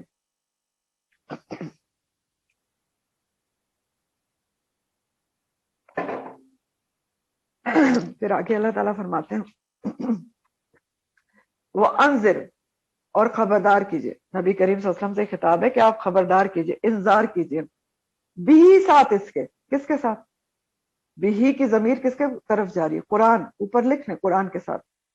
تو آپ خبردار کیجئے بھی اس کے ساتھ، قرآن کے ساتھ. کس کو؟ الذین، ان لوگوں کو خبردار کیجئے، یخافون، جو ڈرتے ہیں. کس چیز سے ڈرتے ہیں؟ ان یحشروا، کہ وہ اکٹھے کیے جائیں گے، الی ربہم، اپنے رب کی طرف. اور اس بات سے ڈرتے ہیں کہ لیس لہم من دونہ، کہ کوئی نہیں ہوگا ان کے اللہ کے سوا، ولی، کوئی دوست، ولا شفیع، نہ کوئی سفارشی، لعلہم یتقون، شاید کہ وہ تقوی اختیار کر لیں. ڈرانے سے اور سمجھانے سے وہ تقوی اختیار کر لیں، بچ جائیں. تو یہ کہا جا رہا ہے. تو اب یہ کیا کہا جا رہا ہے، اس کو بھی ذرا ہم سمجھنا ہے کہ اللہ تعالیٰ کیا فرما رہے ہیں. خبردار کیجئے اس کے ساتھ بھی، یعنی قرآن کے ساتھ. تو سب سے اہم بات تو یہاں سے ہمیں یہ سمجھ میں آ رہی ہے کہ تبلیغ کی بنیاد کیا ہونا چاہیے؟ قرآن ہونا چاہیے. خبردار کس کے ذریعے کرنا چاہیے؟ قرآن کے ذریعے. قرآن کی آیات سنا کے، قرآن پڑھا کے خبردار کرنا چاہیے. اور ویسے بھی قرآن میں آتا ہے، قرآن حکم دیتا ہے، قرآن کی آیت ہے کہ وہ جاہدہم بہ جہادن کبیرہ، کہ لوگوں سے جہاد کیجئے قرآن کے ذریعے، بہت بڑا جہاد. تو بہت بڑا جہاد جو ہوتا ہے وہ قرآن کے ذریعے ہی ہوتا ہے. یہ سب سے بڑی بات ہے. تو خبردار کیجئے اس کے ذریعے، قرآن کے ذریعے. کس کو خبردار کیجئے؟ ان لوگوں کو جو اس بات کا خوف رکھتے ہیں کہ وہ اللہ کے حضور اکٹھے کیے جائیں گے. یحشروا الی ربہم، ان کو خبردار کیجئے. تو اب اس کا کیا مطلب ہے؟ یہ مطلب نہیں کہ صرف ان لوگوں کو خبردار کیجئے جو آخرت کا یقین رکھتے ہیں، جو اللہ کے حضور اکٹھے ہونے کا یقین رکھتے ہیں. یہ مطلب نہیں ہے. مطلب یہ ہے کہ اس ڈرانے سے، اس خبردار کرنے سے فائدہ وہی لوگ اٹھائیں گے جو اللہ کے حضور پیش ہونے سے ڈرتے ہیں. یہ انذار ان کے لیے فائدہ مند ہوگا جو اللہ کے حضور پیش ہونے سے ڈرتے ہیں. یہ کہا جا رہا ہے. یہ کہ نہیں کہا جا رہا ہے کہ صرف ایکسکلوسیولی صرف ان لوگوں کو ڈرائیے جو قیامت کا یقین رکھتے ہیں. نہیں، یہ دیکھیں، یہ ویسے ہی بات ہے، آپ کو بات سمجھ میں آ جائے گی. جیسے سورہ جو البقرہ کا سٹارٹ ہوا تھا، ذالک الکتاب لا ریب فیہ ھدی للمتقین، کہا تھا یہ کتاب ہے جو ہدایت بنے گی، لیکن کس کے لیے؟ متقین کے لیے. یعنی فائدہ اس سے متقین ہی اٹھائیں گے، ہدایت تو سب کے لیے. تو یہی یہاں بھی کہا جا رہا ہے کہ آپ خبردار کیجئے قرآن کے ذریعے ان لوگوں کو جو ڈرتے ہیں کہ اپنے رب کی طرف اکٹھا کیے جائیں گے. یعنی فائدہ، خبردار تو سب کو کرنا ہے، لیکن فائدہ وہی لوگ اٹھائیں گے جو رب کے قریب اکٹھا ہونے سے ڈرتے ہیں. تو دیکھیں، لوگ تین طرح کے ہوتے ہیں دنیا میں. ایک جو قیامت پہ پکا یقین رکھتے ہیں کہ قیامت آنی، انہیں اللہ کے حضور کھڑا ہونا ہے. لمن خاف مقام ربہ جنتان. دوسرے کون سے ہوتے ہیں؟ جو شک میں رہتے ہیں، متردد رہتے ہیں، معلوم نہیں آئے گی یا نہیں آئے گی، اچھا دیکھا جائے گا جب آئے گی. اور تیسرے کیا؟ جو بالکل منکر ہیں قیامت سے، کہتے ہیں قیامت نہیں آئے گی. تو خبردار تو تینوں کو کرنا ہے کہ قیامت آخرت لازم ہے، تینوں کو کرنا ہے. اللہ کے حضور کھڑے ہونا ہے، جواب دینا ہے. لیکن خاص طور پر جو لوگ قیامت پر یقین رکھتے ہیں ان تک بات ضرور پہنچانی ہے تاکہ وہ اپنے اعمال درست کر لیں، جیسے مسلمان لوگ ہیں، اور ان کو اعمال درست کرنے میں آسانی رہے. لعلکم تتقون، شاید وہ اور تقوی اختیار کریں اور اپنے اعمال کو سدھار کے بچ جائیں. مگر بتانا سب کو ہے، ہر کسی کو بتانا ہے، جہاں تک پہنچا سکیں. انذر بھی، کہاں تک کرنا ہے ہم نے؟ کتنے لوگوں کو کرنا ہے؟ پیچھے کیا پڑھا تھا ہم نے؟ کچھ یاد ہے؟ کہاں تک پہنچانا ہے؟ جی، قرآن کہاں تک پہنچانا ہے؟ پیچھے کیا پڑھا تھا آپ نے؟ کوئی لفظ تھا بہت، دنیا تک جب تک الفاظ قرآن کے یاد رکھا کریں. وَمَن بَلَغ آیا تھا، کہاں تک پہنچانا ہے؟ وَمَن بَلَغ، جہاں تک پہنچا سکیں وہاں تک پہنچانا. ٹھیک ہے، وَمَن بَلَغ، یہ تو آپ کے اور میری تو یاد رکھنے کا جملہ ہے. وَمَن بَلَغ، جہاں تک پہنچا سکیں وہاں تک پہنچانا. تو خبردار تو سب کو کرنا ہے. اور یہ بھی خبردار کرنا ہے، ایک تو مینلی کیا خبردار کرنا ہے کہ اللہ کے حضور اکٹھے ہونا ہے، اور وہاں پر یاد رکھو کہ اللہ کے سوا کوئی دوست، کوئی شفیع نہیں ہوگا، سفارشی نہیں ہوگا. تو خبردار کریں تاکہ لوگ تقوی اختیار کریں اور بچ جائیں. لعلکم یتقون. دوسرا یہ بھی خبردار کرنا ہے، اسی سے پتہ چل رہا ہے کہ ان لوگوں کو جو قیامت پر یقین تو رکھتے ہیں لیکن ساتھ یہ بھی عقیدہ رکھتے ہیں کہ کسی بزرگ یا پیر فقیر کی سفارش ہو جائے گی اور وہ ان کا دامن پکڑ کے جنت میں چلے جائیں گے. تو ان کی غلط فہمیاں بھی دور کر دیں کہ لیس لہم من دونہ، نہیں ہوگا اللہ کے سوا کوئی بھی ولی ولا شفیع، کوئی دوست، کوئی سفارش کرنے والا، یہ بات بھی ان کو سمجھا دیں تو شاید وہ تقوی اختیار کریں، اپنے اعمال کی فکر کریں، دوسرے پر رلائی کرنا چھوڑ دیں اور اپنے اعمال کو جمع کر کے خود بچ جائیں، لعلکم تتقون۔ تو بعض لوگ تو بالکل ہی روز قیامت، یہ جو سفارش کی بات آئی نا، کوئی سفارشی نہیں ہوگا، کوئی شفیع، تو اس کو بھی ذرا سا دیکھ لیتے ہیں۔ بعض سے گروہ ایسے بھی جو بالکل ہی روز قیامت سفارش کا انکار کر دیتے ہیں، تو ایسا نہیں ہے، سفارش ہوگی اور نبی کریم صلی اللہ علیہ وسلم کی بھی سفارش ہوگی، لیکن آپ صلی اللہ علیہ وآلہ وسلم کی سفارش دو طرح کی ہے۔ ایک کو سفارش کبریٰ یا عظمیٰ کہتے ہیں، وہ کون سی ہے کہ روز محشر جب سب لوگ کھڑے ہوں گے اور حساب شروع نہیں ہوگا، اب کھڑے ہوئے سورج سوا نیزے پہ، پسینے بہ رہے ہیں، ساری دنیا کھڑی ہے کہ کب حساب شروع ہو۔ پھر لوگ تنگ آ کے انبیاء کے پاس جائیں گے، ایک ایک کے پاس جائیں گے، آدم سے لے کر موسیٰ اور عیسیٰ سب کے پاس علیہ السلام، لیکن سب انکار کر دیں گے، سب کو نفسی نفسی کا عالم ہوگی۔ پھر نبی کریم صلی اللہ علیہ وسلم کے پاس جائیں گے لوگ، نبی کریم صلی اللہ علیہ وسلم اللہ کے عرش کے آگے سجدے میں پڑ جائیں گے، حمد و ثنا کریں گے کہ اللہ تعالیٰ سے درخواست کریں گے کہ حساب شروع ہو، اور اس کو شفاعت کبریٰ کہا جاتا ہے یا عظمیٰ۔ اور پھر اللہ تعالیٰ حساب شروع کریں گے اور سب سے پہلے مومنین کا حساب ہوگا۔ پھر اسی طرح دوسری سفارش بھی نبی کریم صلی اللہ علیہ وسلم کی ضرور ہوگی، جس کے بارے میں حدیث میں آتا ہے کہ جس کے دل میں رائی برابر بھی ایمان ہوا، اس کو آپ کی سفارش کے ذریعے آخر کار جہنم سے نکال لیا جائے گا۔ لیکن غور طلب بات یہ ہے کہ آخر کار جہنم سے نکال لیا جائے گا۔ پھر دوسرے جو لوگ ہیں وہ بھی حدیث سے ثابت ہے کہ حفاظ اور شہداء وغیرہ کی سفارش بھی ہوگی، لیکن اس سفارش کی کڑی شرائط ہیں، کڑی شرائط ہیں، ٹھیک ہے، بہت سخت اصول ہیں جو آپ پڑھ چکے ہیں۔ اللہ کے اذن کے بغیر کوئی کسی کی سفارش نہیں کر سکتا، یہ آیت الکرسی میں آتا ہے نا۔ تو اس کے بعد کیا ہے، کون کرے گا، کتنی کرے گا، کس کی کرے گا، کب کرے گا، کس گناہ کی کرے گا، یہ سب کچھ اللہ کے اذن سے ہوگا، اس کے بغیر کچھ بھی نہیں ہوگا۔ تو یہ ساری چیزیں ہیں یہاں پر، یہ اللہ تعالیٰ کہہ رہے ہیں کہ آپ ان کو بتا دیں، خبردار کریں قرآن کے ذریعے کہ یہ ان کو پتہ چل جائے، یہ بیکار کے عقیدوں کو پر زندہ نہ رہیں۔ ان کو جو لوگ خاص طور پر ڈرتے ہیں کہ وہ اکٹھا کیے جائیں گے، وہ اپنے کانسیپٹس کو کلیئر کر لیں، تقوی اختیار کریں اور اپنے اعمال خود جمع کریں تاکہ وہ بچ جائیں۔ پھر اس بعض مفسرین نے اس آیت کا ایک اور معنی بھی کیا ہے، کچھ مفسرین نے وہ معنی کیا کیا ہے کہ انہوں نے کہا کہ اس کے مخاطب مومن نہیں ہے، کافر ہیں، کیونکہ وہ اللہ کے پاس جواب دہ ہونے سے ڈرتے تو ہیں، اسی لیے انہوں نے بتوں کو سفارشی بنایا ہوا ہے۔ تو مشرکین آپ کو پتہ ہے اللہ کو مانتے تھے، وہ کہتے تھے، اب یہ قرآن میں آپ نہیں پڑھا کہ ان سے پوچھو کہ تمہیں کس نے پیدا کیا، تو کہیں گے اللہ نے۔ تو مانتے تو ہیں، مانتے تھے، لیکن بتوں کو شریک کرتے تھے اور متردد تھے، کبھی کہتے تھے قیامت آئے گی، کبھی کہتے تھے نہیں آئے گی، کبھی کہتے تھے اگر آ گئی تو بت چھڑوا لیں گے۔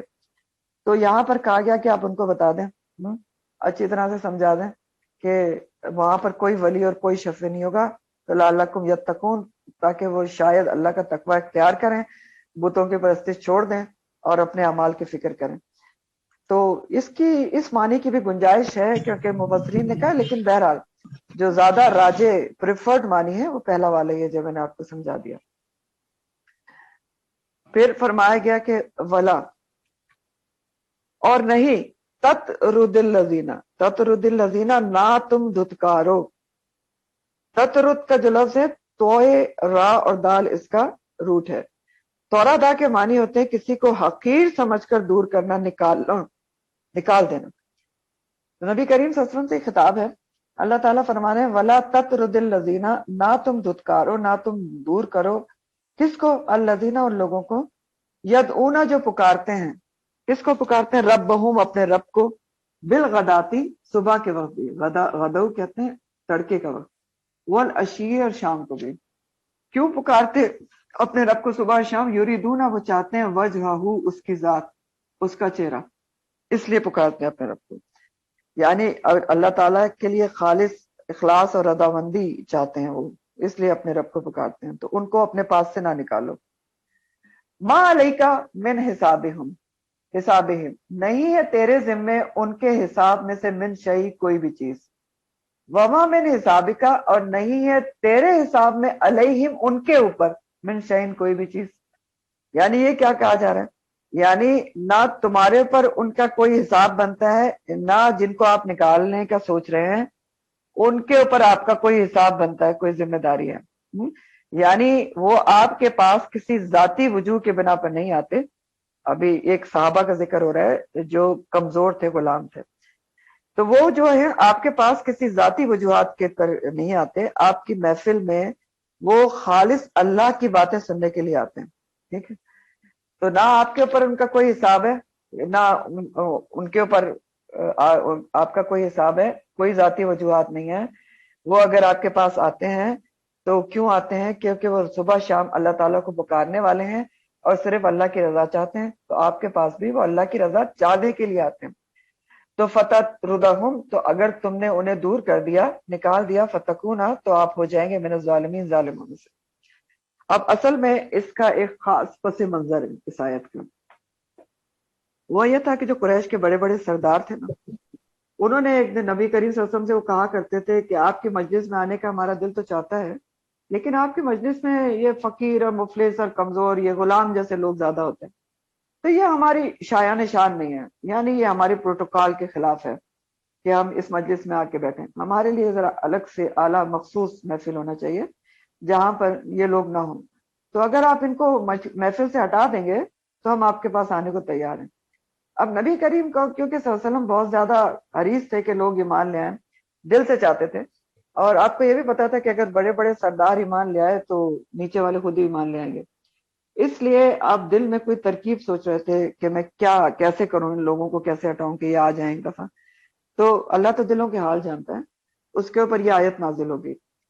تو مسلم کی روایت میں آتا ہے اسی آیت کے مطابق، اس آیت کے متعلق، سعد بن ابی وقاص رضی اللہ تعالیٰ عنہ کہتے ہیں کہ ہم 6 آدمی آپ کے پاس بیٹھے تھے، مشرکین نے آپ سے کہا کہ ان کو نکال دیجئے تاکہ یہ ہم پر جرات نہ کر سکیں۔ تو وہ 6 آدمی یہ تھے، میں خود تھا یعنی سعد بن ابی وقاص، عبداللہ بن مسعود تھے، اور حذیل کا ایک آدمی، اور بلال حبشی تھے، اور 2 کے میں نام نہیں لیتا۔ پھر رسول اللہ صلی اللہ علیہ وسلم نے کے دل میں جو اللہ نے چاہا خیال آیا، اور اللہ تعالیٰ نے یہ آیات نازل فرما دی، ٹھیک۔ پھر ایک اور روایت ابن ماجہ میں آتی ہے کہ اس کے مطابق یہ 6 آدمی جو آپ کے پاس بیٹھے تھے وہ یہ تھے، سعد بن ابی وقاص تھے، عبداللہ بن مسعود تھے، صہیب رومی تھے، عمار بن یاسر تھے، مقداد بن اسود تھے، اور بلال حبشی تھے۔ اور جن سرداران قریش نے اعتراض کیا تھا ان کے نام اس روایت میں آتے ہیں، اقرع اور انینا، ٹھیک ہے۔ تو انہوں نے کہا تھا کہ ہمیں ان کو ہٹائیں تو ہم آپ کے پاس بیٹھیں گے، کیونکہ ہم کو ان کے ساتھ بیٹھتے ہوئے اپنی شرم اور ہتک محسوس ہوتی ہے۔ تو اس کے اوپر ان آیات کا نزول ہوا، کمزور صحابہ کی اللہ تعالیٰ نے تعریف کی اور مطلع کر دیا کہ یہ تو بالکل نہیں ہو سکتا، اور آپ بھی ایسا ہرگز بھی نہ سوچیں کہ آپ ان کو ہٹا دیں، کیونکہ یہ کیا ہوگا، بے انصافی ہوگی کہ خالص ایمان والوں کو آپ ہٹا دیں اور اس امید پہ ہٹا دیں کہ یہ ایمان لے آئیں گے جن کا ایمان لانا کنفرم بھی نہیں ہے۔ تو یہ اس کا بیک گراؤنڈ ہے۔ تو اللہ تعالیٰ نے یہ منع کر دیا کہ آپ غریب مسکینوں کو، غلاموں کو جو خالص ایمان والے ہیں، جو صرف اللہ کا رضا چاہتے ہیں، اللہ کو صبح شام پکارتے ہیں، وہ آپ کے پاس دین سیکھنے کے لیے آتے ہیں، ایمان لا چکے ہیں، تو آپ ان کو ان کے کہنے پہ نہ ہٹائیں جن کا ایمان کنفرم بھی نہیں ہے۔ اور اگر آپ ہٹائیں گے تو ظالموں میں سے ہو جائیں گے۔ ظالم کیسے ہو جائیں گے؟ ظلم کیا ہوتا ہے؟ کسی کو اس کا حق نہ دینا نا، وَضَعُ الشَّيْءَ فِي غَيْرِ مَحَلِّ۔ تو ظالموں میں سے ایسے ہو جائیں گے کہ ایمان والوں کی کا جو حق ہے اس میں کمی ہو جائے گی کہ آپ ان کو ہٹا دیں گے ان کی وجہ سے جو ابھی ایمان نہیں لائے ہیں، تو یہ آپ کی شایان شان نہیں ہے، تو آپ ایسا نہ کریں۔ اب سوال یہ کہ آپ سے یہ کیوں کہا گیا؟ امت کو سمجھانے کے لیے کہا گیا۔ اصل میں تو ہمیں ہی سمجھایا جا رہا ہے کہ کمزور، مسکین، غریب جو اہل ایمان ہیں ان کو حقیر نہیں سمجھنا چاہیے، ان کی صحبت سے گریز نہیں کرنا چاہیے، ان سے جو اہل ایمان بے شک غریب بھی ہوں ان سے وابستگی نہ رکھنا، ان کو اپنے سے حقیر سمجھنا کسی بھی لحاظ سے ایک مسلمان مومن کا شیوا نہیں ہے، کیونکہ جو مسلمان مومن ہے اس کے نزدیک اصل قدر و قیمت کس کی ہوتی ہے؟ ایمان کی ہوتی ہے، نہ کہ دنیاوی مال و دولت کے اسٹیٹس کی ہوتی ہے، نہیں ہوتی نا۔ تو آپ دیکھیں کہ دین اسلام تو محمود اور ایاز کو ایک ہی صف میں کھڑا کرتا ہے نا، ایک ہی صف میں کھڑے ہو گئے محمود اور ایاز۔ کیا اللہ تعالیٰ نے کوئی ایسا حکم دیا ہے کہ الگ قسم کے لوگوں کی الگ صف ہوگی اور جو کمزور ہے ان کی الگ ہوگی؟ نہیں ہے. پھر کیا ہے؟ حج کا طریقہ کوئی الگ ہوتا ہے کہ کوئی بادشاہ جا رہا ہے تو اس کا حج کا طریقہ الگ ہے؟ اللہ نے تو ایک ہی طریقہ بتایا، بندے کا نے تو پتا نہیں. ایک ہی زمین پر لیٹنا بیٹھنا ہے، ایک جیسے کپڑے ہیں، اور ایک ہی جیسا روزہ بھی ہوتا ہے. تفریقیں تو ہم نے خود پیدا کی ہیں. ورنہ اللہ کے نزدیک تو بڑائی کس میں ہے؟ صرف تقوی پر ہو سکتی ہے. سورہ حجرات میں آتا ہے نا، اکرمکم عند اللہ اتقاکم. اللہ کے نزدیک عزت والا صرف وہ ہے تم میں سے جو زیادہ تقوی والا ہے. اللہ کے نزدیک برتری کی بنیاد صرف تقوی ہے. اگر کسی اور وجہ سے کسی کو حقیر سمجھا ہم نے بھی، تو یہ آیت کا ہی سبق ہے کہ ہم بھی ظالموں میں سے ہو جائیں گے. آیت کا ہی سبق ہے نا، آپ دیکھ لینا. تو بات یہ ہے کہ اس کا جو امپورٹنٹ ترین سبق ہے اس آیت کا، وہ ہمارے لیے کیا ہے کہ جو ہماری بھی محفلیں ہوتی ہیں نا، دنیاوی بھی لیکن خاص طور پر جو دینی محفلیں ہوتی ہیں، جو آپ کے دینی بہنیں ہوتی ہیں نا، اس میں دنیاوی لحاظ سے پروٹوکال ہرگز بھی نہیں ہونا چاہیے. ٹھیک ہے کہ یہ اسٹیٹس میں زیادہ ہے تو اس کو زیادہ پروٹوکال دی جائے، یہ اسٹیٹس میں کم ہے. نہیں، جو ایمان والے ہوتے ہیں ان کے نزدیک ایمان کی اہمیت ہوتی ہے. یہ ہمارے لیے بہت بڑا سبق ہے. چاہے اسٹیٹس دنیاوی کچھ بھی ہو، ایمان کی اہمیت ہوتی ہے. ٹھیک ہے. اور یہ جو بات ہے نا کہ یہ جو انہوں نے مشرکین مکہ نے، اور پھر آپ دیکھیں، ہاں ایک اور بات ہے، یہ دوسرے کو حقیر سمجھنا کسی بھی انسان کو اسٹیٹس کی وجہ سے یہ کیا ہوتا ہے؟ یہ تکبر بھی تو ہے نا. تکبر کی ڈیفینیشن کیا ہے؟ عربی میں تکبر کی ڈیفینیشن کیا ہے؟ بچوں تھوڑی سی عربی یاد کیا کریں. ٹھیک ہے، یہ بہت ضروری ہے آپ کو قرآن پڑھنے اور پڑھانے کے لیے. قرآن کے الفاظ کو غمت ریٹین کیا الناس کریں. وبطر الحق. ٹھیک ہے، بطر الحق و غمت. غمت بطر الناس الحق وبطر وغمت الحق. الناس. ہاں جی شابش. بطر الحق و غمت الناس. تو بطر الحق یعنی حق کو ٹھکرا دینا، جٹلا دینا، اور لوگوں کو حقیر سمجھنا. تو پھر یہ تو تکبر بھی ہوتا ہے. اور اللہ تعالیٰ کا یہاں حکم بھی آ گیا کہ آپ ایسا نہیں کر سکتے.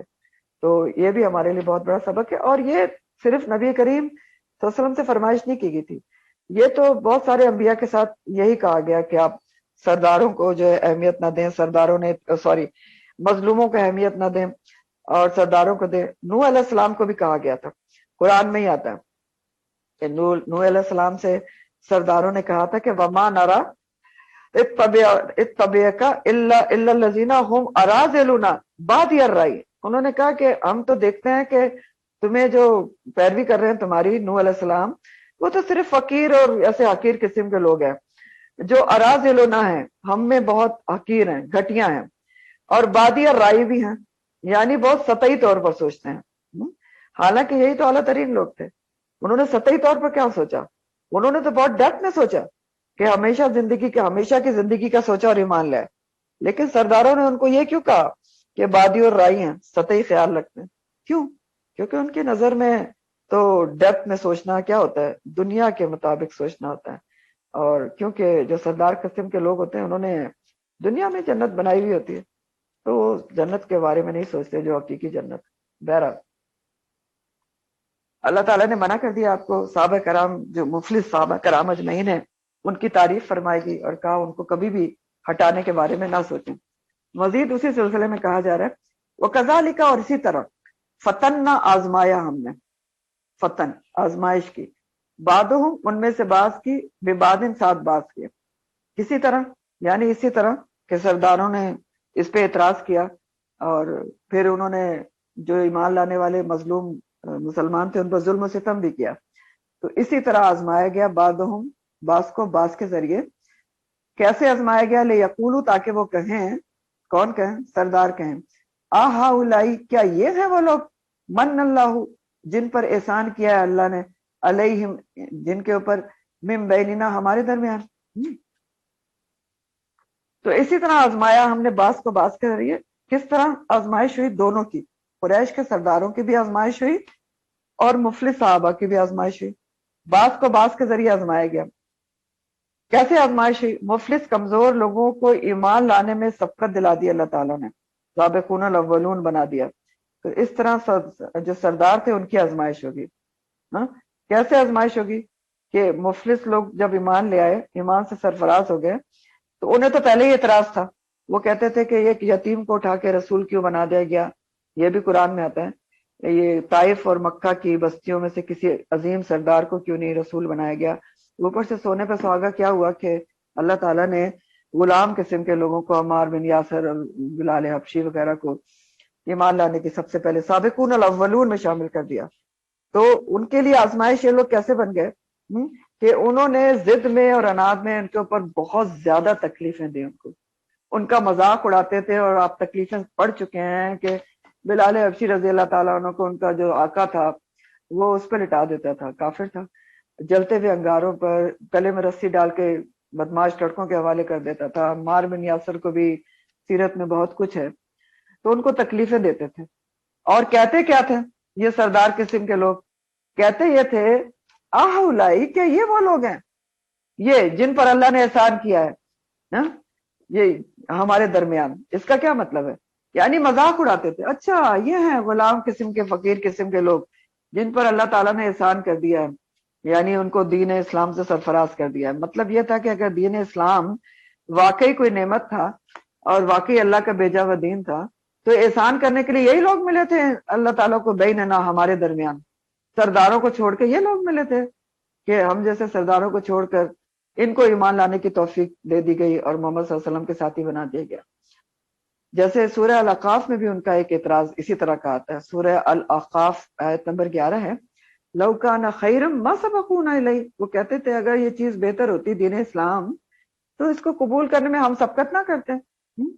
تو بہرحال اسی طرح سے ان کی آزمائش ہو گئی جس میں وہ فیل ہوئے. اور دوسری طرف غریب صحابہ کی کیسے آزمائش ہوئی؟ مظالم ان کے سہ کر آزمائش ہوئی کہ انہوں نے کسی حال میں بھی دین کا نام لینا نہیں چھوڑا، اللہ کا نام لینا نہیں چھوڑا. تو بہرحال وہی کہتے تھے کہ یہ ہیں وہ لوگ، یہ مذاق اڑاتے تھے اس طرح ان کی آزمائش کہ یہ ہیں وہ لوگ من اللہ علیہم من بیننا، ہمارے درمیان اللہ تعالیٰ نے انہی کو چننا تھا، ان کمزور غلام لوگوں کو، اور چن کر ان کو دین اسلام پر عمل کرنے کی توفیق دینی تھی. تو اللہ تعالیٰ اس پر جواب دے رہے ہیں. اللہ تعالیٰ کا جواب ہے الیس اللہ بعالم بالشاکرین، کیا اللہ تعالیٰ نہیں جانتا ہے بہت اچھی طرح سے شکر کرنے والوں کو؟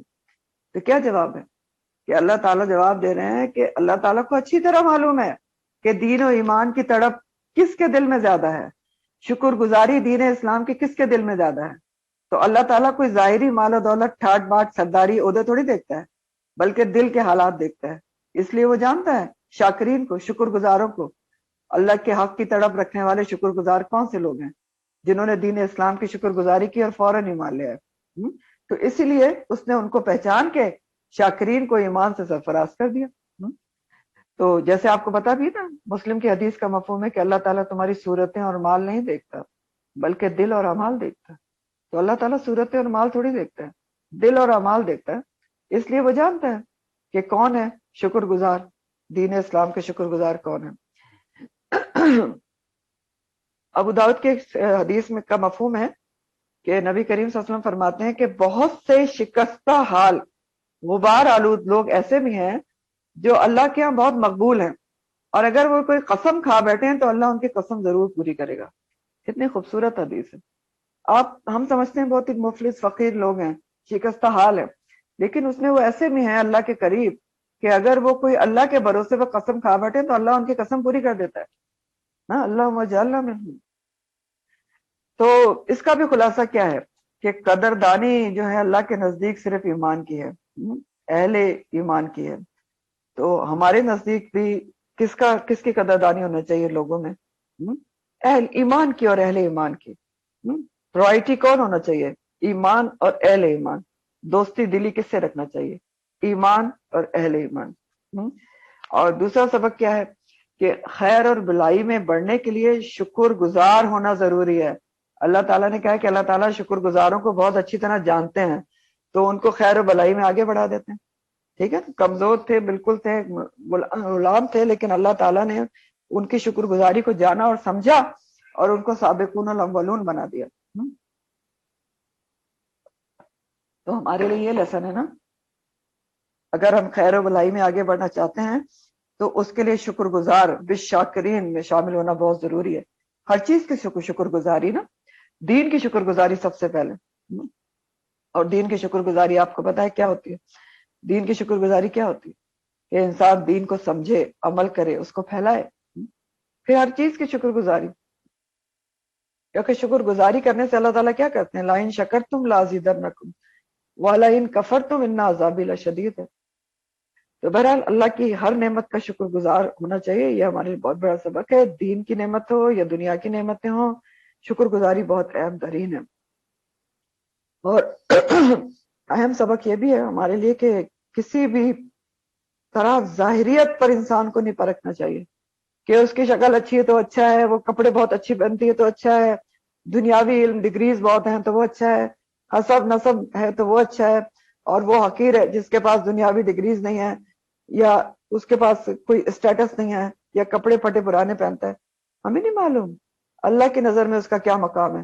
ابھی تو آپ نے حدیث پڑھی، نبی کریم صلی اللہ علیہ وسلم فرما رہے ہیں شکستہ حال غبار آلود ایسے ہیں لوگ، اگر وہ قسم کھا بیٹھے تو اللہ ان کی قسم ضرور پوری کر دیتا ہے۔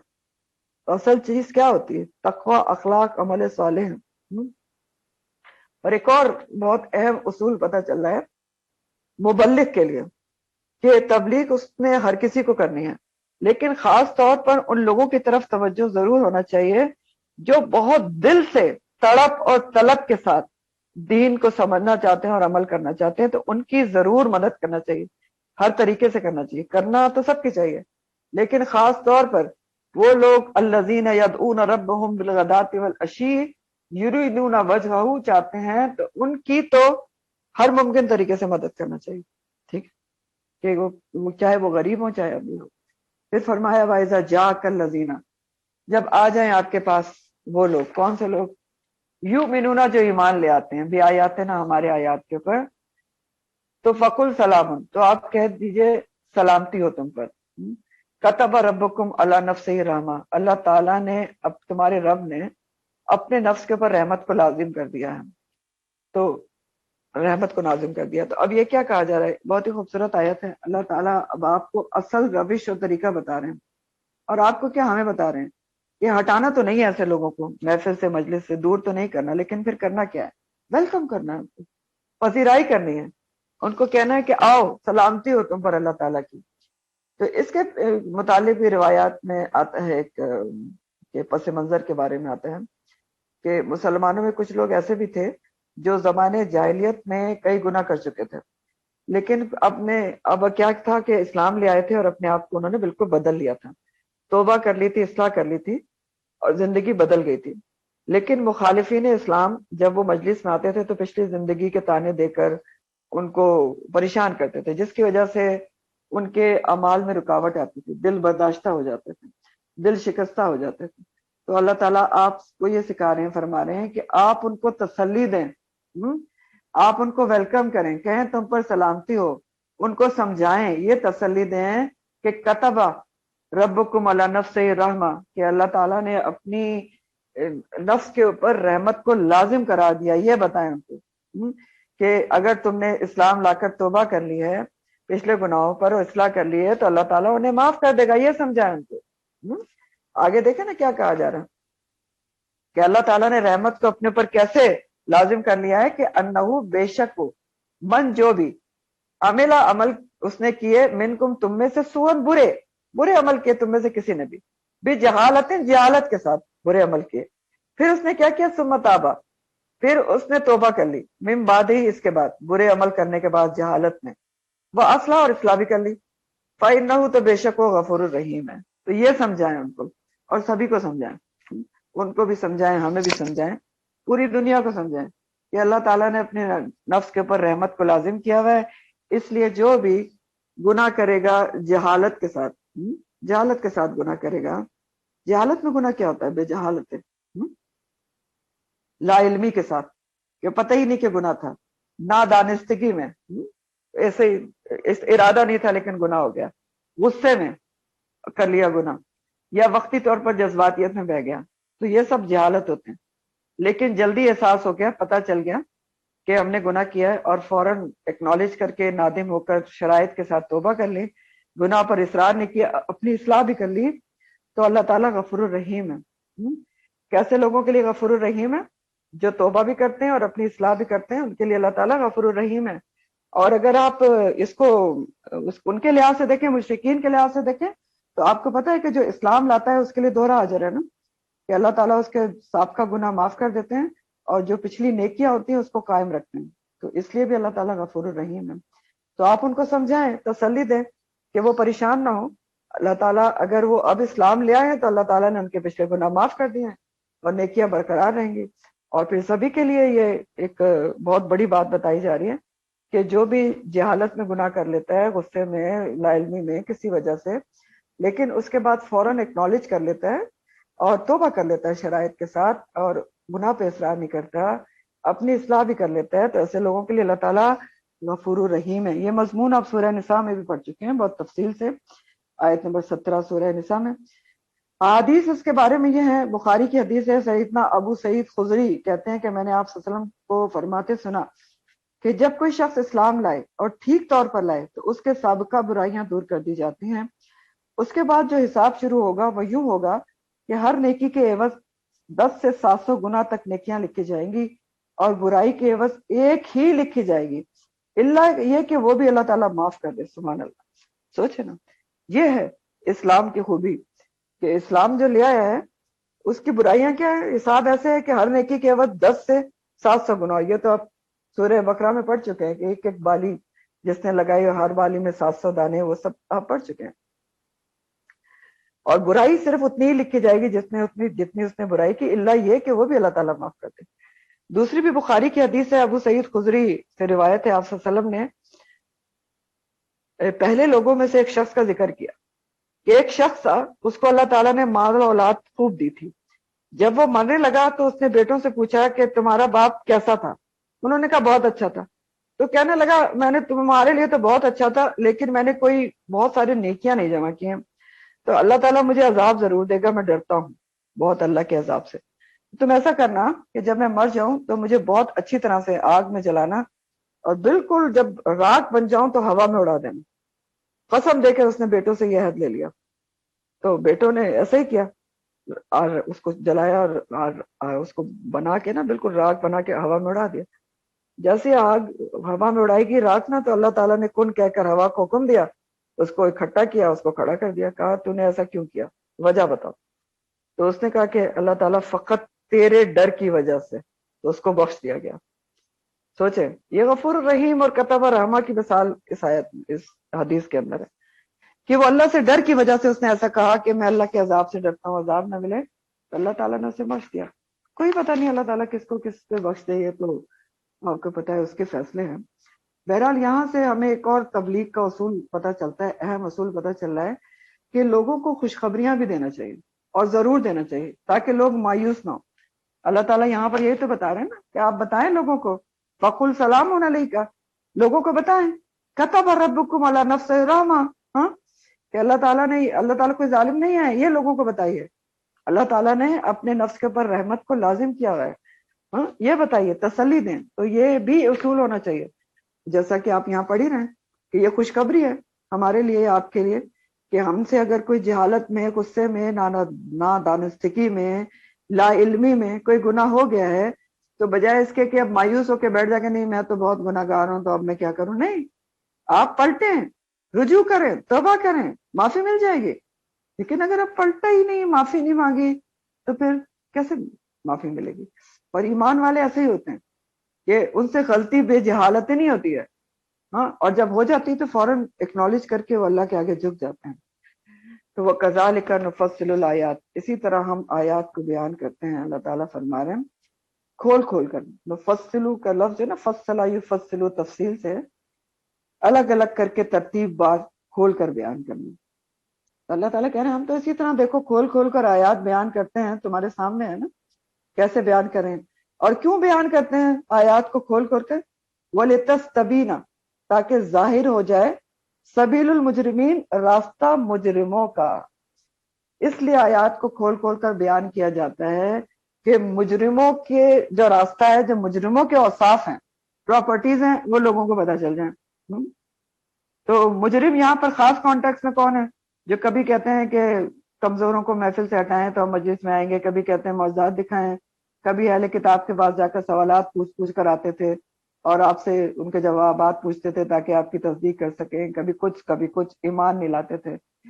تو اللہ تعالیٰ سبیل المجرمین یہاں پر بیان کر رہا ہے, عام تعویل میں ہر کسی کے لیے بیان کی جا رہی ہے کہ دیکھو مجرموں کی یہ صفات ہوتی ہیں, ہر دور میں جو انکاری قسم کے لوگ ہوتے ہیں، جو ایمان نہیں لانا چاہتے، جو کسی بھی حکم پر عمل نہیں کرنا چاہتے، تو ان کا طریقہ یہی ہوتا ہے کہ وہ ایک کے بعد ایک بہانے، لاجکس، تعویلیں اور بحثیں کرتے ہیں کہ سبیل المجرمین پھر ہر زمانے میں ایک ہی قسم کا ہوتا ہے، کہ آج بھی ہوتا ہے نا. آپ دیکھیں جو حکم کسی کے نفس پر بھاری ہوتا ہے، اسی پر بہت زیادہ سوالات، حجتیں، آرگومنٹس اور بحثیں ہوتی ہیں. فار ایگزامپل پردے کے حکم پہ بڑی بحثیں ہوتی ہیں، نہیں جی چہرے کا ہے، نہیں جی چہرے کا نہیں ہے، اچھا نہیں، اس عمر میں نہیں ہے، اس عمر میں ہے، فلانا ہے، وہ تو جی منافقین کے لیے تھا، وہ تو ہم نے اپنے طور پر بنا لیا ہے. بہت حجتیں. کیوں؟ کیونکہ نفس پر بھاری ہے نا. پھر کس کے لیے اب کپڑے پہنے اور کس کے لیے بال کٹوائے اور کس کے لیے میک اپ کرے.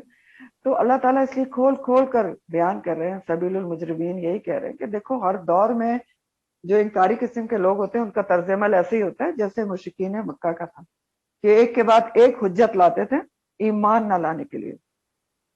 تو آخر دعوانا ان الحمدللہ رب العالمین. سبحانک اللہم و بحمدک، نشہد ان لا الہ الا انت، نستغفرک و نتوب الیک. سبحان ربک رب العزۃ عما یصفون وسلام علی المرسلین.